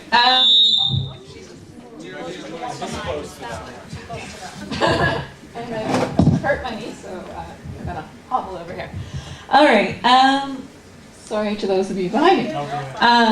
Okay, so first off, again, I want to echo a lot of the comments of those of you in the room. I think we've actually covered a lot of ground here. And I also really want to thank Adam Vaughan, both for the incredible advocacy you've done in Ottawa, and I was kind of half joking and saying, I know you're already talking to the federal government about the Portlands and what it could be. But, you know, we are unfortunately at this point where for 20 years we haven't seen that much on affordable housing. So we are so grateful that we have a new federal partner, but this whole process is going to take time, and it's going to we're going to have to get it right, because as Dana said, this really is a once-in-a-lifetime opportunity. So as co-op housing providers, we see ourselves as communities, compassionate communities. We're mixed income communities, and we see in our communities a lot of the issues that some of you as kind of more direct service providers for different groups see. And so we echo your concerns. And you know, for housing has really become, in a lot of ways, the last stop for folks. So you know, we're separate from Toronto Community Housing, but you also hear of Toronto Community Housing being the #1 supplier of mental health and addiction services in the City of Toronto. And they're not properly funded to do that. And other housing providers feel similar stresses when they were never developed to offer these kind of support. So I think that we're bringing people together here today, trying to build some stronger linkages between those of you that have the expertise in helping people and those of us with the expertise in providing good homes and good communities, and how we can build that together. So that's really exciting. I also really want to echo Emma's points. We have a number of urban native housing co-ops in this province, and they need additional support, and our urban native community needs a specific strategy for them. So that part of the puzzle needs to be addressed, and we make sure that those communities stay strong for the long term. And finally, on the portable housing benefits, you know, as communities, we strongly support that concept, and trying to make sure that as many people that get support as needed do. But we need to also build in and make sure that the housing benefit on its own, this goes back to my earlier comment, is not enough. Those of you who work with racialized communities, those of you who work with people with mental health, know that there's discrimination in the private market. So any housing benefits, we're going to have to work on education, and we have to actually make sure that there is enough affordable housing out there for folks to turn to, so that they're not in the very last housing resort, that there is good quality homes for those who need it. So I think I'll leave it there. That's great. Well, thank you, Simone, and a round of applause for all the lead-out speakers. As Simone said, I think you really have laid out a number of the important issues. Let me just tell you what we're going to do for the next hour. We're going to carry on the discussion. I'll go around to tables and ask people to make comments. I know that Adam Vaughan has to leave at some point in the next little while. Deb will be with us through the afternoon. I do want to end at 4, because I know some people have to leave at 4, but I do want to, if you can stay, I want you to take that half hour quite seriously of networking, because it's a chance for a number of you to exchange cards and get to know each other. So please stay for that half hour if you can. The comments that were made so far, all the speakers have graciously agreed to provide Maria Wallace with a copy of those comments, and those will all be in the report and also summarized. And I'll repeat again, if anybody else would like their comments included, please give them to Maria. I'm not talking about like long series of tons of papers and stuff, but something nice and cogent that others will read. But if you've got longer resources, reports, give those links to her as well, and we'll include as many of those links as possible. One of the main things they want to see is people learning from each other and getting to know each other and get to know each other's issues. So I think that's what I'll say about what we're going to do next. We'll wrap up discussion a little bit before 4 and have closing comments, and then stop at 4, drop the mic, as they say, at 4 o'clock on the dot.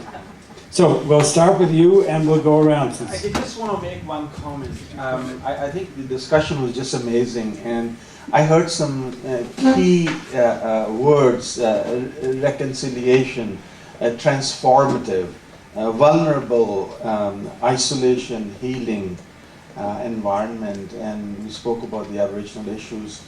And the thought came to my mind, because I'm the father of a handicapped child, is that there are 14,000 or 13,000 people that have not been taken care of, the developmentally challenged people. And I think we have to reconcile to that position as well, that this community has not been served as well as it should have been. So I just wanted to say that this is a very important discussion, and I borrow from the Aboriginal people's reconciliation. I think we need to look after our developmentally challenged with much more rigor than we have done before. Okay, thank you so much. Thank you very much, Sandeep. Anybody else at this table like to make a comment for now? At this table? Yeah. I just want to comment a little bit. Amani from Christian Horizons. There's a sad reality on the ground for people with developmental disabilities. They receive social assistance because they have a disability.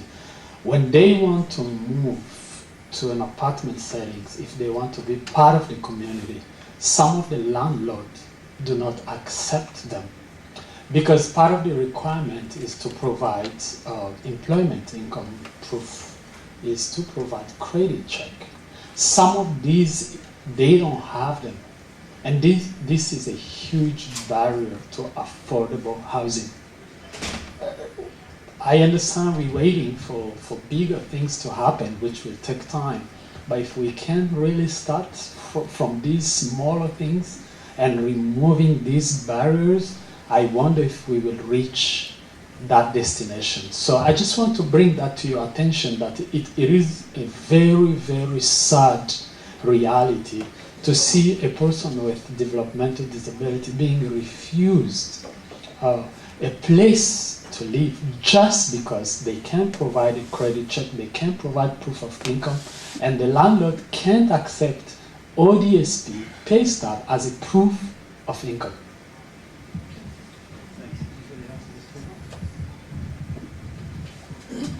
Hello, I'm Ann Bilodeau from KW Habilitation in Kitchener-Waterloo. We were very fortunate to have MP Vaughan in our community a few weeks ago and had a very similar conversation, but there were some aha moments that I got from that, and I got it from here today. And there's a few things. We all recognize and realize that what we're doing is we identify the issues. I want to challenge us to come up with what are some positive outcomes.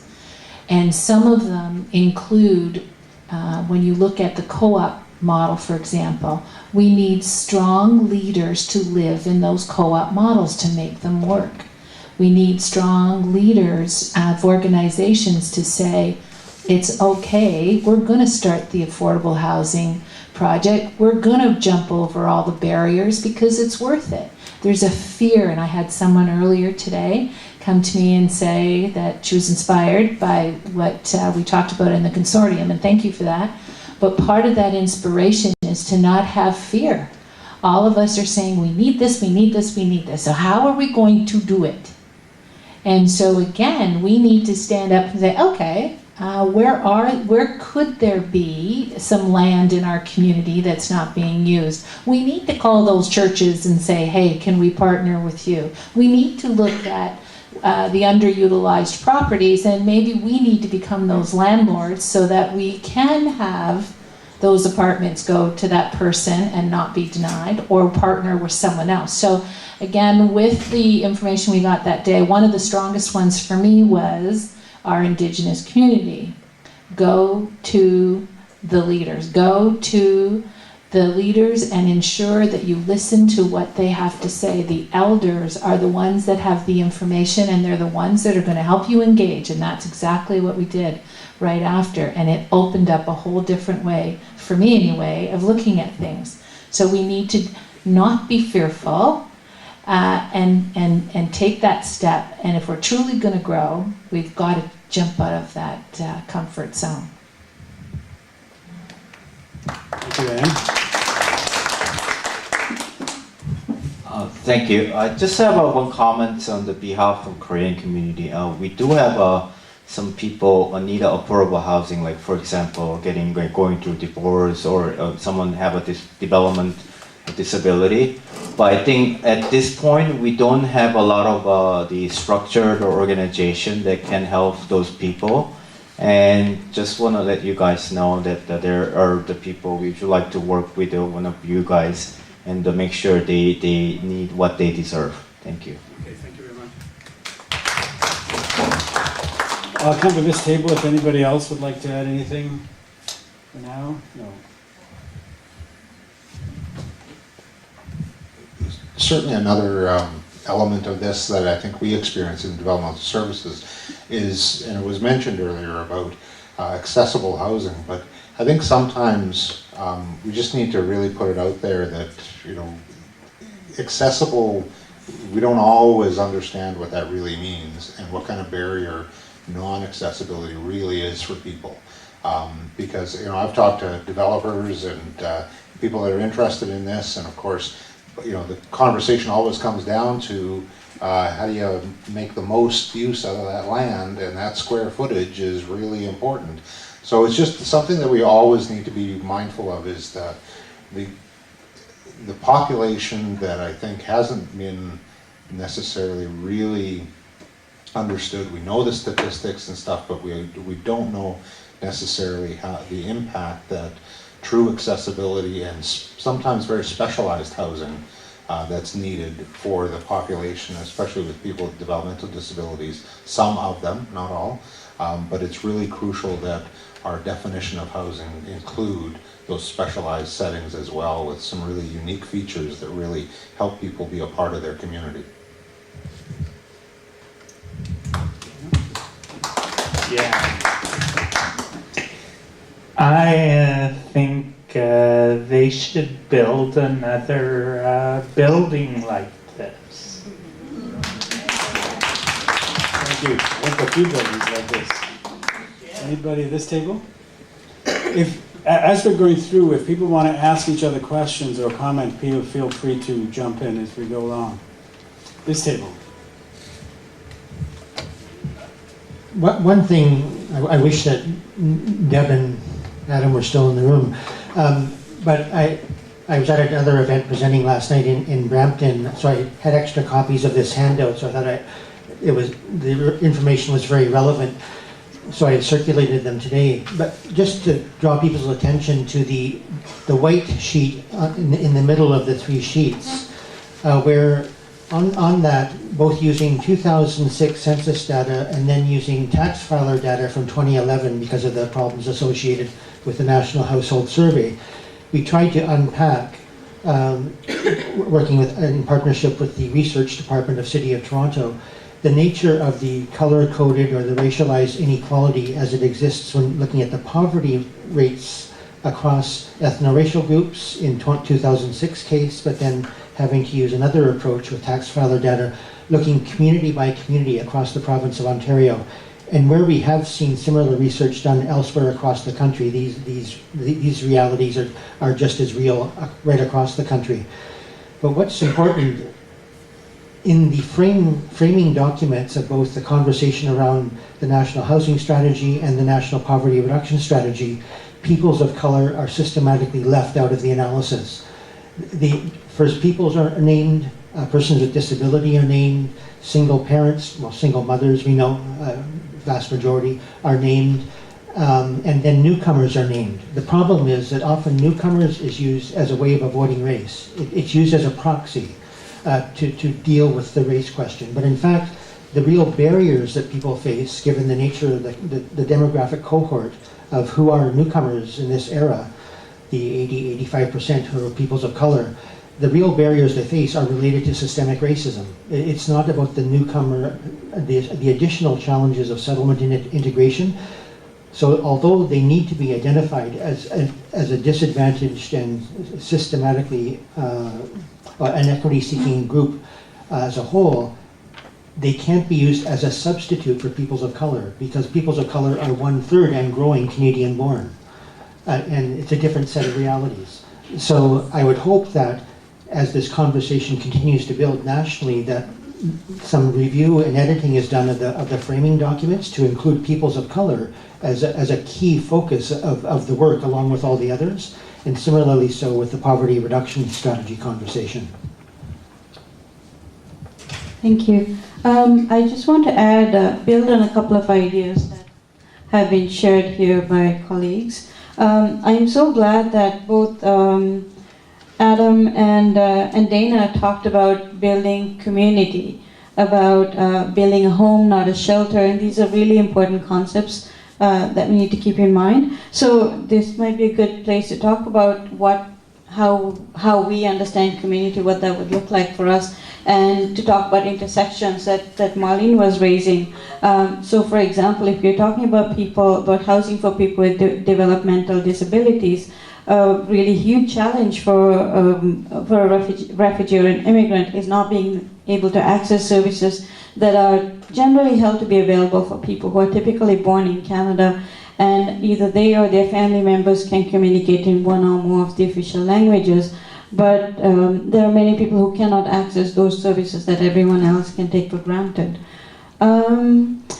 And in the context of intersections, we also need to consider consistently precarious immigration status, and I know this is not a popular topic in many circles in Canada, the fact that we have a growing population of people without immigration status because of our temporary foreign worker program, which, frankly, I think is completely out of control.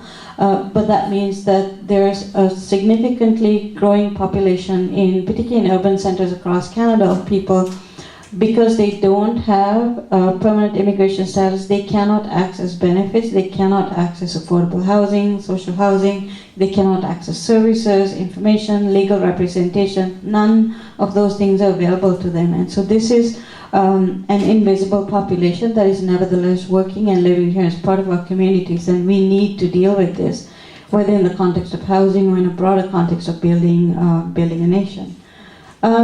And then finally, in that context, just to be mindful of the policy incoherence that we see. So for example, when we talk about benefits that are afforded to low-income seniors, right? Typically those are given to someone who qualifies for GIS. A significant proportion of immigrant seniors don't qualify for GIS for 10 years because they are typically from countries in the global south that don't have agreements with Canada. And so when we talk about these interventions as if they're universal, I think this is something to keep in mind, that they're not necessarily universal. Hi, Jeff, City of Toronto. I think one of the things that I think we're all aware of, but maybe we don't always pay enough attention to, is the supply of housing that we're losing. We're running on that treadmill sometimes to introduce supply, but we're actually losing it. And yesterday, some of the big news in Toronto was that council directed Toronto Community Housing not to close a whole tranche of units, and it's the right thing to do for sure. Now comes how do we get those units back up to a living standard. But in Toronto, rooming houses were mentioned earlier. In Toronto, we're losing rooming houses at an alarming rate, and that really does go under the radar. The person actually who sits in the office right next to mine is at the front line of challenging and working with developers as they're purchasing those properties that those rooming houses are on, and ensuring that those tenants who are living in those houses are provided with the support and the rehousing that they deserve and they're rightfully entitled to. And often wouldn't get without the city's intervention and other agencies' intervention in partnership with us. So it's a much, much bigger issue than just Toronto Community Housing. But on Toronto Community Housing, it really reinforces my delight that the federal government is really back in a leadership role in housing, which has been missing for so long. And we're really looking forward to them to stepping up in a leadership role and helping us address the big issues around social housing and working with others on the issues of the loss of housing supply more generally. And on the theme of federal leadership, we're also working on. I was actually discussing a project that I was actually at a meeting at this morning, where we're working with people who have unfortunately made shelters their home, not through choice, but through lack of other options to them. So we're working to develop a model by piloting with 25 long-term shelter stayers who have developmental disabilities, a way of better supporting them to move into the community and live independently. And it really made me think, as the MP Vaughan was speaking, around the need to be flexible, for the federal government to be flexible as it does things like update the HPS program, because the HPS program hasn't always been a very flexible tool for the service managers that put it into practice. And this is an example, I think, of where we really need to find very creative ways of addressing community-specific and often population-specific challenges. And the federal government needs to be a leader, but it needs to be a leader that designs programs that allows those things to happen and supports them. So unfortunately, he's not here to hear that, but yeah, there you go. So that's a message I wanted to share.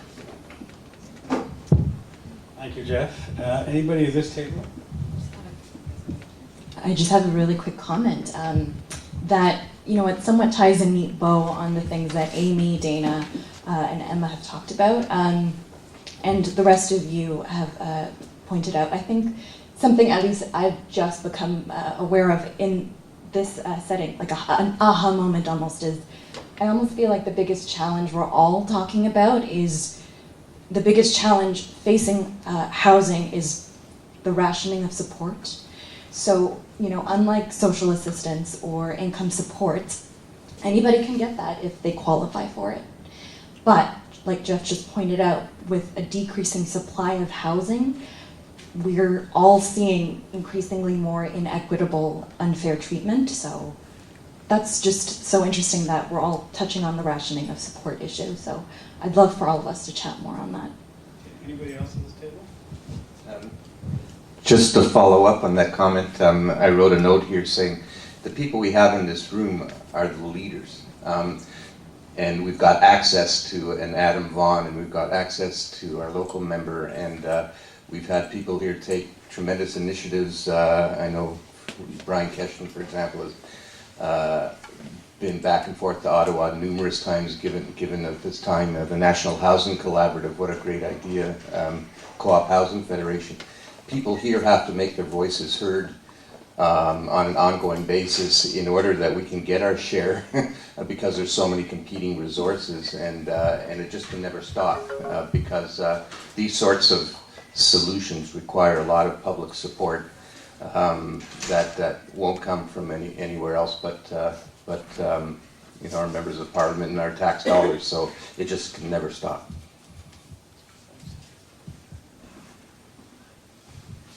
Thank you. Hi, again, Nancy Singer from Kahila, but I heard some really good terminology today. Like, you think you've said it all, you've heard it all, but coherent community is something that really resonates. But I think the onus comes back to all of us. We tend, again, as I said earlier in my comment to Adam Vaughan, is we tend to segregate ourselves. We work as government levels, work in silos. We work in silos too as independent agencies, as different organizations. And I think there comes a point at which we all have to kind of put down our territorial or whatever, and we all compete with each other. And that has to stop because we're not going to get it either.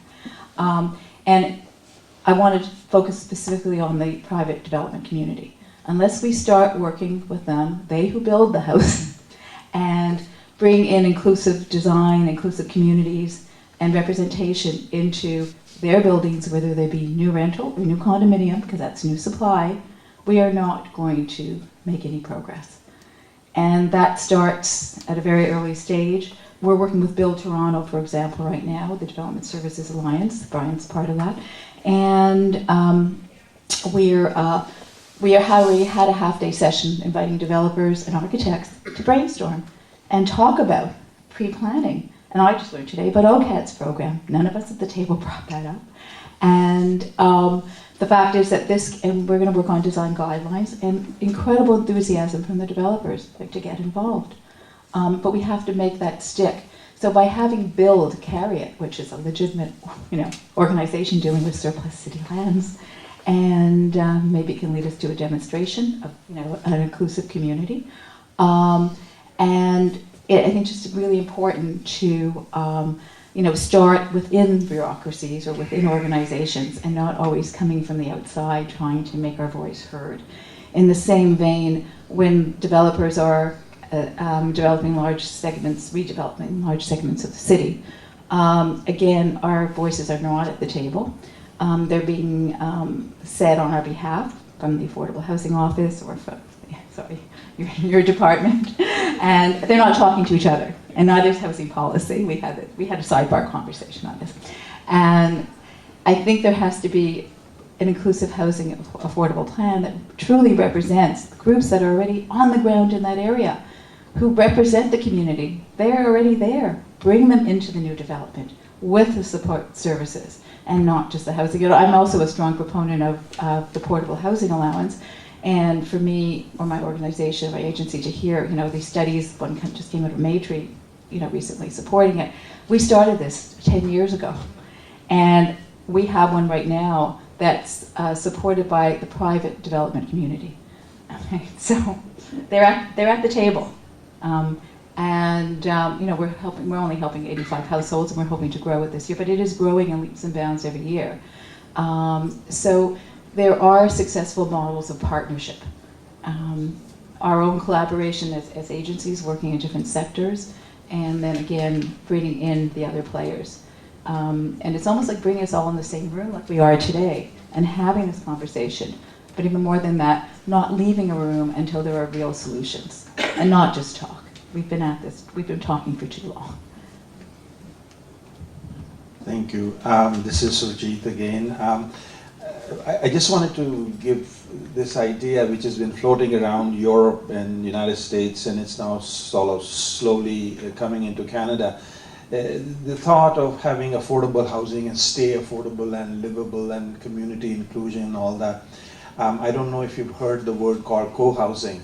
This is a village-like environment where we live, and it is going back to the days of more community involvement, really intentionally active community involvement in which people are intentionally brought together to share. And when MP Vaughan talked about the kitchen as the space where, you know, that's what makes the place, and in a thought like co-housing, they have a common house where the community that lives there gets together in the common house to cook common meals that they share on few evenings a week, to just to bring people together in communicate with each other, birthdays and things of that nature. So that idea has only stopped in British Columbia. There are a few communities, but it hasn't really come into the rest, and we are one of those organizations that is proposing that co-housing should be really seriously looked at as one which will reduce the carbon imprint,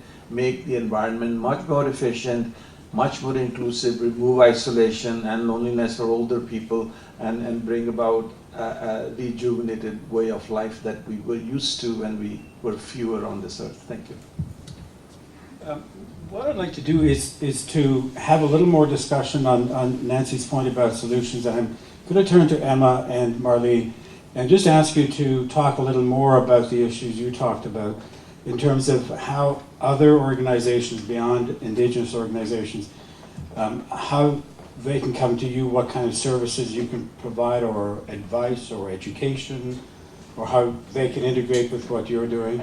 And Marlene, if there's more you can say in terms of housing and safety issues you address for women. So I think from the sort of quote-unquote mainstream housing provider sector, and that could be supportive housing, transitional housing, many different models.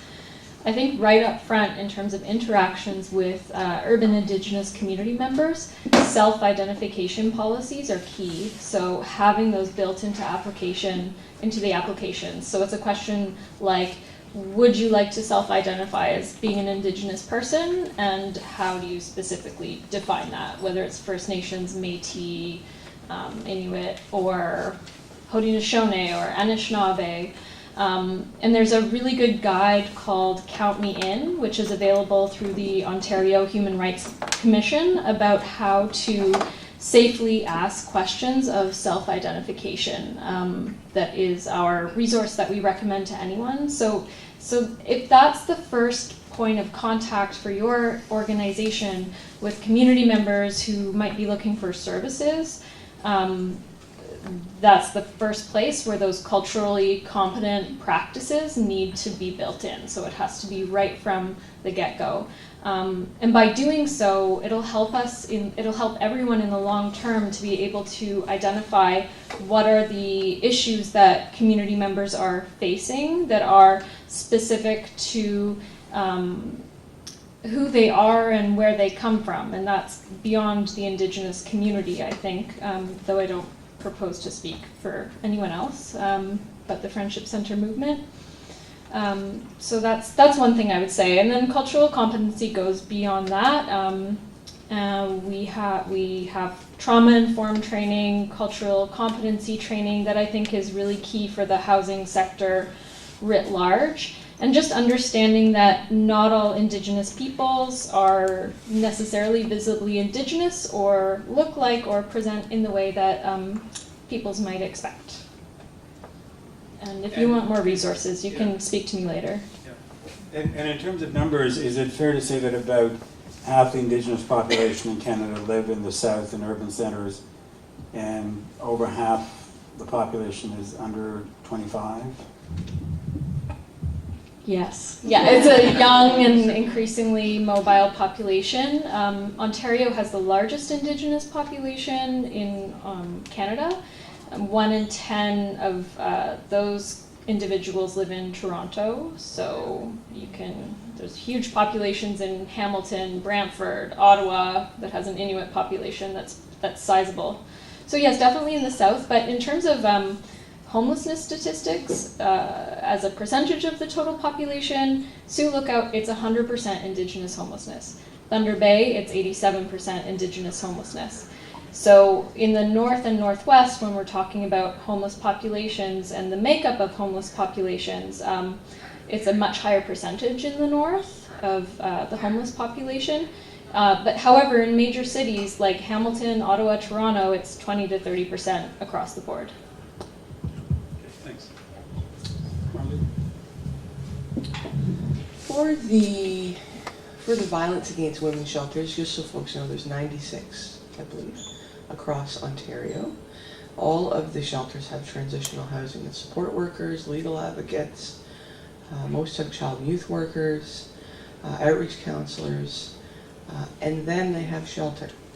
So they offer all of those programs. I think one of the struggles for our sector is we're always asked to, we're always asked, around collaborations and partnerships and all of those pieces. And I do believe that violence against women shelters are certainly willing to go to the table. Where there can be lots of frustration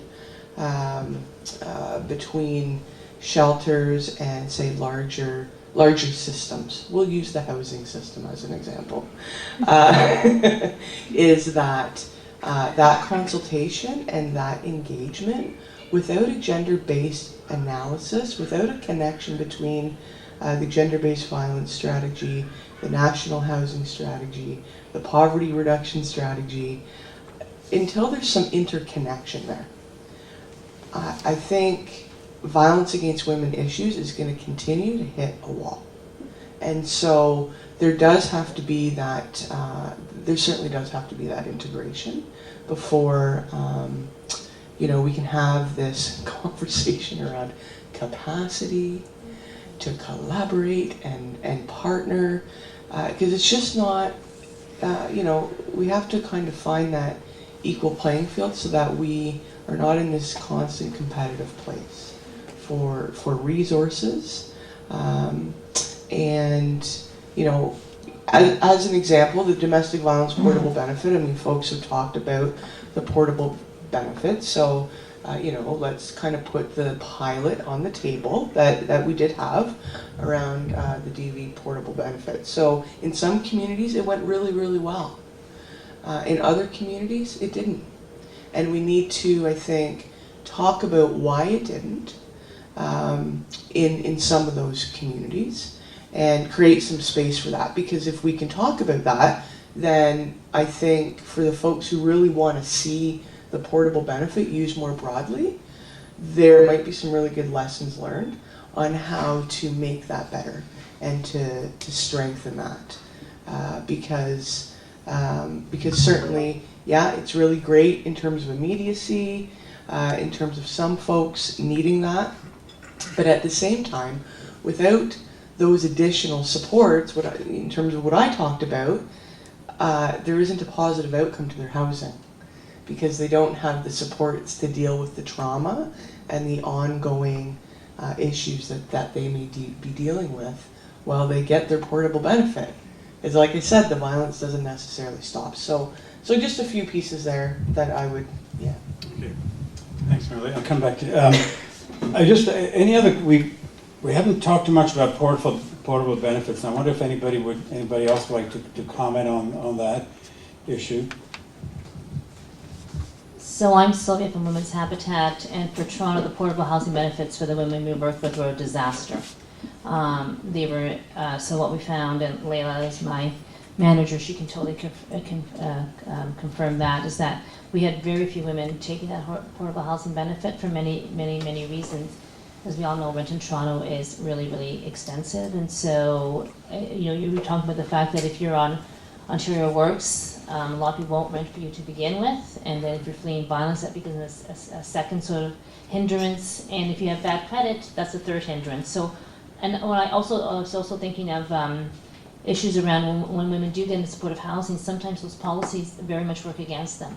So if a woman doesn't pay her rent by the first of the month, and maybe things have changed, and please correct me, I don't want to put a broad stroke, but if she hasn't paid her rent by the first of the month, then eviction notices, or we, as Maureen was saying about being collaborative, we're really willing to work with you because we want women and their children to be housed. That's what we want in a life free from violence. So if we can work together with supportive housing to ensure that women, there's a lot of obstacles for them. So if we can work together, there's a great program. I was in Ottawa for a 2-day housing summit. The Shelter in Yellowknife, what they're doing is they're actually the guarantor for housing. There's 20 units of housing. So the housing on the first of the month goes on the shelter's credit card, and I had I was just like, oh my God. I just was like, oh, but they've only had less than a 10% default rate because women are paying when their child tax benefits come in. They're paying on the 5th of the month, they're paying on the 20th. So if we can be creative, we can create solutions to ensure that women and their children are housed. And one of the solutions is CMHC. Canada Mortgage and Housing Corporation is the envy of the world. It was started in the 1950s, and it has been very, very difficult to duplicate. Australia had attempted. So CMHC brings in well over $1 billion a year in low-risk insurance premiums that are used for women's shelters, various affordable housing initiatives, and they are the purveyor of Canada's housing data. We're not, at the moment, I think that all of your work is tremendous. I'm incredibly impressed. I'm in banking, so I'm in the mortgage business. And what I would like to see more of is more enforcement, because I'm also VP of Compliance, but more enforcement of the fraudulent activities that have happened that are corrosive to the very stability of our housing market. So those are the kinds of things that will generate the kinds of funding you all need. Money does make the world a better place, but it should be good money. and the work you're doing is so admirable and impressive and caring, and I would like to think that the majority of Canadians are, and that they would buy into your solutions that you were just discussing, developers. So if we do engage in more public-private partnerships, and if we open that up to tap into the spirit of generosity and care and compassion that truly is the fabric of our country. And it does start at the top, and I would honestly recommend everyone petition Canada Mortgage and Housing Corporation. There's a new president that has a different view, one that I do not agree with at all. He has been in the United States for the last 10 years and has returned to Canada with perhaps a little bit of a fearful view of our housing market because of what happened in the States. But that is not Canada at all. We have half of 1% of Canada's entire $1 trillion mortgage portfolio is in arrears. And exactly as you were saying, women make their mortgage payments, and women, single women, buy homes, and the new policy rules have changed that. So I guess I take a different perspective to in a supporting role in terms of finding the funding for all of your fabulous works. And I think that there are a number of resources, and certainly Canada Mortgage and Housing Corporation would generate more insurance premiums to provide for the kinds of assisted living or housing requirements and subsidizations. So let's all petition CMHC and speak.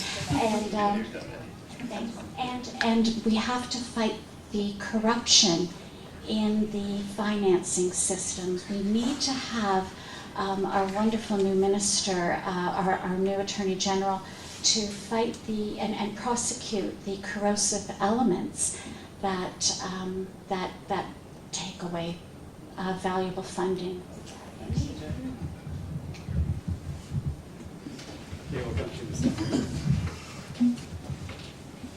Oh, hi. I live in Willowdale, so we have a lot of this undergoing the development and would be undergo the development project. So I spoke with both David Schreiner, John Fillion, and in my opinion, I'm not sure it will be suitable right now, but like let those development go ahead, because a lot of development just on the sign, nothing really like goes right now. But at the same time, the city council proposed something. The portion of the development revenue will be direct to the corporate of the affordable housing. But I think the problem right now is as I think the Adam said, there is such a no mentality in the city the council. They just want new development. There is new a revenue. You know, I already spoke with John Tory, but it just they don't have money. They're saying that it's not going to be on the affordable housing. But I mean, in my riding, there is a lot of rich people, but at the same time, we do have those food bank, which means some people ask like a food bank for like a food. So, I mean, it just gotta be addressed that I'm okay with the development, but at the same time, we gotta have some substantial funding for the affordable housing and the corporate housing that the people can afford. And I mean, I hope like something happen in the city council, especially City of Toronto. Thank you. Karen Chan from the Ministry of Community and Social Services. So first of all, I just wanted to say I'm really excited to hear the discussion and to have so many diverse people talking about the issues that we have. I have the privilege of, in my portfolio, I have violence against women, I have anti-human trafficking, I have developmental disabilities, and it's true. Everything is linked. When we look at the poverty reduction strategy, we look at the mental health strategy, we look at the work about gender-based domestic violence. They're all, there's linkages everywhere, and we try to create those linkages we're trying harder to create those at a policy level and a program level. But the fact that you know we're in the room having those discussions, we would not have seen this 2 or 3 years ago. So it's really amazing. I want to congratulate Rena and folks and the people that have participated in the intentional community for making this happen. Because it's, you know, government, we can try to make these things happen, but you know, they're not as authentic as when they just really happen and they're real people reaching out and trying to struggle with these issues. So I want to say thank you. Awesome day. And the fact that we've had some MPs here, and I know our minister and other ministers came out to the other session. They're very interested, and I know particularly my minister's office said, I want to hear what happened to the session when you come back. So, you know, people are keen, people are interested at all levels of government.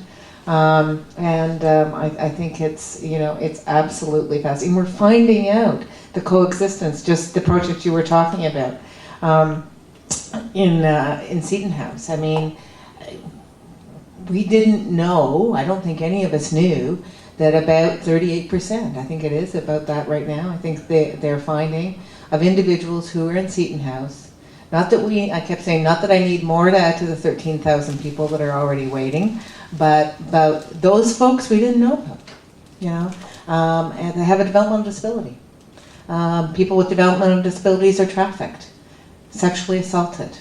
You know, all of our initiatives are linked, and so until we can have these kinds of conversations, and so congratulations for pulling this together. We have to keep trying to do it, and you know, I would challenge everybody to try to have one of these kinds of sessions in your communities. If we could have 10 of these across the province, wouldn't that be fascinating? And if out of all 10, you know, 1 or 2 things happened, And we've got some really good positive initiatives, and we understand that it's not just up to the Ministry of Community and Social Services to fund shelters, not just up to the Ministry of Community to fund developmental disabilities. We can provide the supports, but just think of what I could free up in money if we could actually free up some of the infrastructure money. If we could do that, and we could provide some of the supports to more and more people. So there's opportunities, and I'm hopeful. I'm hopeful today, and I'm excited, and I'm just really, really excited to be here. And I will certainly share, and I challenge us all to keep. And the private sector needs to be a partner too. It's absolutely essential. They're part of our community, parts of our community, and they want to be. It's a new generation of corporate social responsibility. Is more than just giving money. It's actually being a part of communities. So, thank you very much. Thank you, Karen, and certainly freeing up money to help more people would be enormous. Amani, again from Christian Horizon. A few months ago, Employment and Social Development Canada launched out an application for advisory committee on homelessness. And by hearing different expertise in this room, I'm trying to picture if that committee was this room, looking at different expertise, different experiences.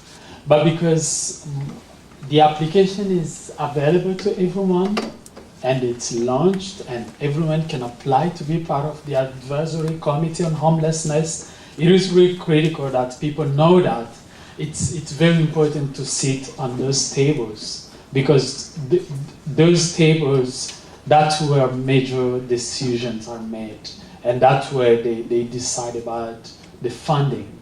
And they may not understand the complexity of homelessness. They might see just one side.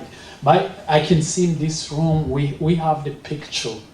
We have the big picture. We can contribute much more. So I just want to bring that to your attention, that you can apply to be part of the advisory committee on homelessness. Thank you. Thank you, Mike. Good afternoon, Gary Gladstone, Stakeholder Relations for RENA. Number one, thank you all very much for coming, and Andrew, thanks for your help to bring us here. Karen, to your point of the 13,000 on the waiting list, I'm now going to scare people with the good news and the bad news. The bad news is that translates into 40 years. Someone goes on the waiting list, it will take them 40 years to get supportive housing. That's affordable housing with appropriate supports for those with developmental disabilities. On the positive side, this is the first time ever that those with developmental disabilities will live that long and much longer in order to be able to make use of the housing. But the point is, we need to, all the vulnerable communities that were enumerated at the beginning, there are those with developmental disabilities in each and every one of those categories, as has been indicated.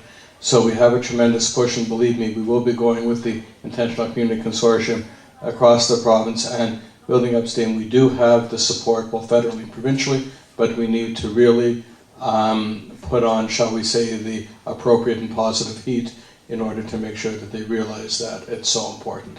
So, thank you very much. Thank you, Gary. Short comment. Thank you. Just on this notion of partnerships and going across the community and having more dialogue, I think one of the partners we can include more, and as a nonprofit organization, it's something I try and bring in my work, is the people who actually will be living in these homes. So when we talk about design and we talk about needs and we talk about what we want to see happen to build socially inclusive communities, I think we need to be, it's our responsibility. I come here representing a very large constituency of women who we work with.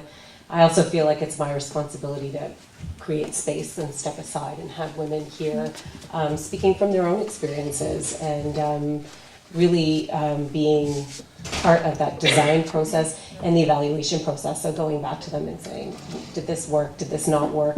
I think the portable benefits pilot for women who experience violence, it was a manifestation of us not, within the ministries, not talking to each other, but also not being out in the communities and asking, what do people need? And so I'm very happy to see that there's a couple of residents here at this table, and just to encourage more of that. Okay, thank you. We're almost out of time. So what I'm going to do is ask a few people to make, or two people to make closing comments. First, I'll ask Brian Kesh. Hearing Gary say 40 years, in Jewish tradition, Moses, it took 40 years to cross the desert finally to get home, so that scares me. But the opportunity of creating a 10-year plan, now that's exciting.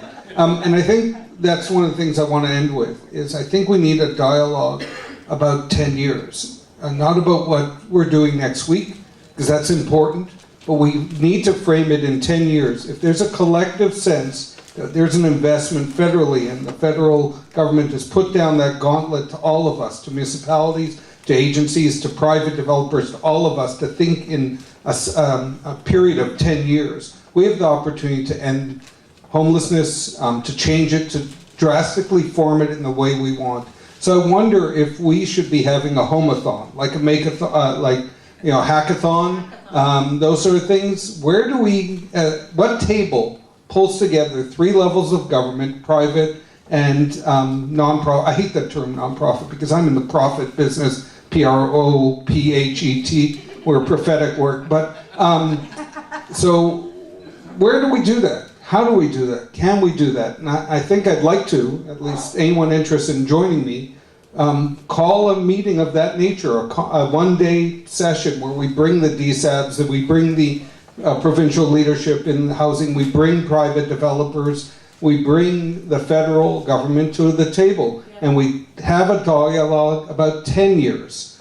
Get off the competitiveness, because if we frame it in that context, we can solve and look at things in a bigger picture. So if others are interested, please let me know. I'd like to move on that. So thank you. Thank you, Brian. And I'd like to ask Deb Scholl to come forward and say a few last words. But I do want to introduce Deb first, because there are a couple of things I want to say about her. She's one of the new members of Parliament, the new crop, who were elected in 2015. And I think we're really glad she could be here, not just because she's the local MP, but Deb has developed a reputation. You probably know she was on regional council before she was elected to Parliament, but has developed a reputation as being one of the very diligent new members of Parliament. She's the chair of the seniors caucus of the Liberal Party, of the Liberal caucus. And apart from being very hardworking and on top of a number of issues, she's one of the MPs who I think has a great amount of empathy for the issues that are important, and has gone into politics for the right reasons to make society a better place. So particularly pleased to have you at this session, Deb. Closing word to you, please. And then I'll say a few words after. Where do I go after that? I just want to first off, thank all of you for being here. I did not come with some written closing words. I really just came with an open mind and wanted to listen and learn, okay?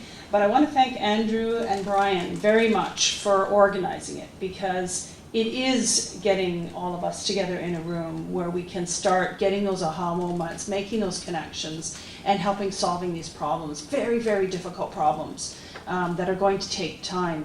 I'm so thrilled with my colleague Adam. He is amazing.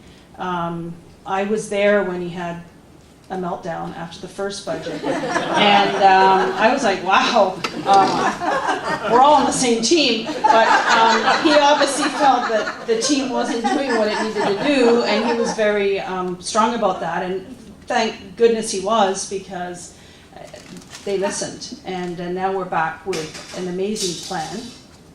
Yes, it's over 10 years, but it's a significant amount of money. We're restructuring things, CMHC, other initiatives. Minister Duclos, if you look at his background, we could not have a better minister in this portfolio. So I think we have been given a gift, okay? We have a party and a government that is listening and wants to try to solve these problems, wants to get in and make a difference in this area. And we know that housing is the determinant. I mean, it is, as was already said by many. I just wanted to go, Brian, this facility is an indication of what you can do when you have the leadership, your mom and the community, reaching out to the city, the province, and other partners to make this happen. But how many years did this take? 7. 7 years. Okay, so we have 7 years. We want to try to do it faster, but we do know it's possible, and we know that many of you also have done the same thing. So how do we expedite that? How do we solve, because things are changing, how do we work within the new landscape? So I thought it was really interesting when Adam started off with, and I'm not going to say it right, but it's Haudenosaunee. How do you, I think that it's the Iroquois, with that long house. They were people of the long houses. I thought it was really beautiful that he started off that way, and emphasize that housing, it's not a place, it's sort of, it is where you go to heal, it is where you go to gather with community. And I think anybody that gets into these kind of issues like yourselves, you see that. I mean, you don't want to just, as we have done, and I'm on the seniors file, I mean, as soon as I got in, I realized we didn't really have a focus on seniors, and seniors is a very large demographic. They're very important to me, and we need to solve their problems too. And many of their problems relate to housing and financial security, and that's no different than many of the issues that you're dealing with the people that you're serving. So where I was going with this is, you're looking at their needs in terms of housing, and it's about trying to provide all those other services. And often the communities, it's where the land is cheap. Let's put them over in the farm field way over there, where the land is really cheap because we can afford to build it, and that doesn't serve them at all. And as a counselor, I remember trying to serve some of those communities. Not only does the seniors house not have the staff be able to get to it because there's no buses, there's no way for them to get there, because usually the people that are working in seniors buildings don't have big incomes, so they ride buses, and there aren't any buses, and so how do they get there? And the other way is now the seniors are trapped in these areas with no social supports. And my grandmother got to 96 because I believe every day she walked down to get her groceries at the local market, met with everybody, socialized, and then took the bus back up. And everybody knew if she didn't show up, there was a problem. And they'd be ringing her to find out if she was okay, if she needed help. And it's about that sense of community. So housing, and if you build it right, and it was mentioned today about some of the great things that have been done in Europe, communes kind of support houses, and I've been looking at these models for seniors. So we all know that these things need to be done, and how do we get them done? So the government's there not to do them. The government's there to facilitate with the tools, provide some money, but it's your leadership that's going to make the difference, right? You guys know what needs to be done. It's partnering together and getting it done. So if you see a challenge, if you see that, there's this program that we have, but there's a barrier, as it's been mentioned, there's many, many barriers. That's what we're here to hear. Let's hear what the barriers are. Let's try to peel them off if we can, so that we can allow you to move forward on your initiatives. I just wanted to give you a little story. When I was young, when we came over to Canada from England, you think, my parents came with $100. We came to get away from a social class system that would basically trapped my parents and would trap their kids into the low end of things. No home, no housing. Basically, you're just working off the backs of the generosity of somebody else, because if you want a house, you have to work for that person to be able. So my parents were looking after this home to be able to live there. And all sorts of challenges. So anyway, they came to Canada. So we came into a rental apartment at the beginning. It wasn't the best, lots of issues. So my mom wanted to get us somewhere on our own. There was no hope of ever buying anything. So she bought a trailer, okay? And there was one of the few trailer camps around in the GTA area, and we got a trailer in there. My mom thought she had her castle, right? So I grew up in a trailer. And in the 80s, the trailer park owner decided that he was going to sell the land. He did not tell any of the trailer owners. So if he was to sell the land, they would have nowhere for their trailers. Most of these people didn't have a lot of money. My parents still didn't have a lot of money. and the others were on welfare, there would be nowhere to go, right? They gave everything they got to get a trailer, okay?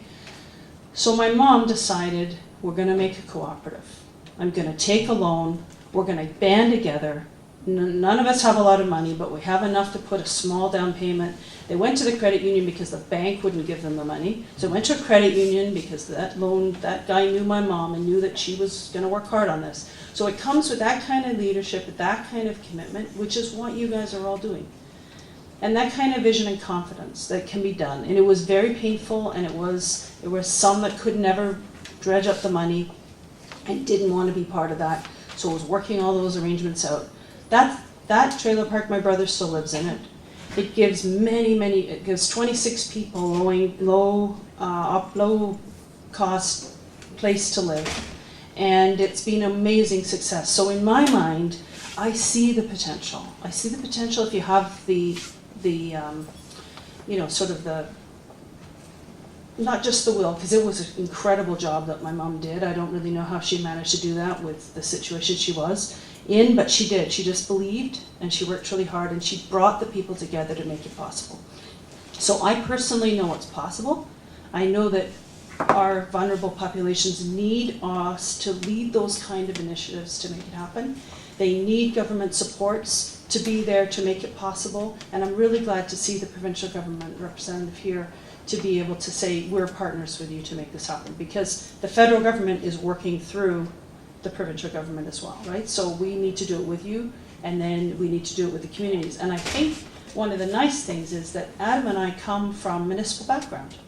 So we've been dealing on the ground as municipality, as representatives with housing, right? A lot of people that come into politics don't really have that background.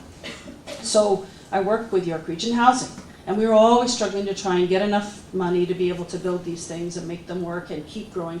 And that's the key. We really need more of these. We've talked about community benefit, and that's an important tool, and councillors can use that too. Our municipalities can use that as well. So let's say we make the development just a little bigger than it was going to be, and we get some supportive housing out of it. But we don't really have how to do that. Like, okay, so they give money, but they can give units. But then where do those units go? So this is where we need the power of the communities and those that are working in this field to say, we're going to build an organization or a group that basically says, if you're going to do that, if every one of these buildings we can get 5 units out of, we'll be the cooperative that's going to work that. I don't know, guys. There's tons of ways to do this. It's just a matter of figuring out where you want to do it. And maybe I'm naive, and I see some of you so much more knowledgeable than I, and it's not easy. I know that. I recognize that. But there is a potential.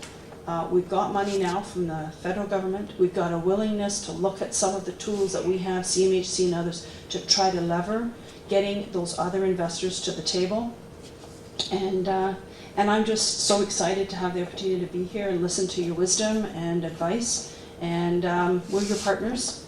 And that's all I can say for today. But call me back. I'll be happy to come back when you get whatever it is that you're wanting to go forward with. I'll be happy to be there. Thank you so much. Okay, thank you, Deb, and that concludes our session. I do want to ask you one thing, which is to make sure you send us your thoughts if you haven't done so yet. But one of the main things is we've had this really interesting afternoon, an exciting afternoon where a number of people come together from different perspectives. Some of you know each other, some of you don't, and I think we've all learned a whole lot this afternoon. The issue of intersectionalities, of cooperation, of partnerships are going to be key. So I'd ask you to focus on, if you can send us a comment, of what you'd like to do next in terms of this kind of work. Excuse me, would you like more of these type of meetings focusing on specific issues with certain types of officials at certain levels of government? Would you like to learn more from each other? I think there are certainly issues that we've heard, we've known a little bit about, and we're learning a bit more. So whatever you'd like to see next, please send that to us, and that'll all be part of the report that comes out of this. So Maria Wallace is the one to keep in touch with. Send it all to her, and she'll figure it all out really well. But thank you everybody for coming here. For those of you who live in this area, wonderful place. For those of you who came from downtown Toronto. I know it feels like you were coming almost to Iqaluit, but and from Montreal, but you know, there are people who live here. This is a normal place, it seems like. I brought my parka with me.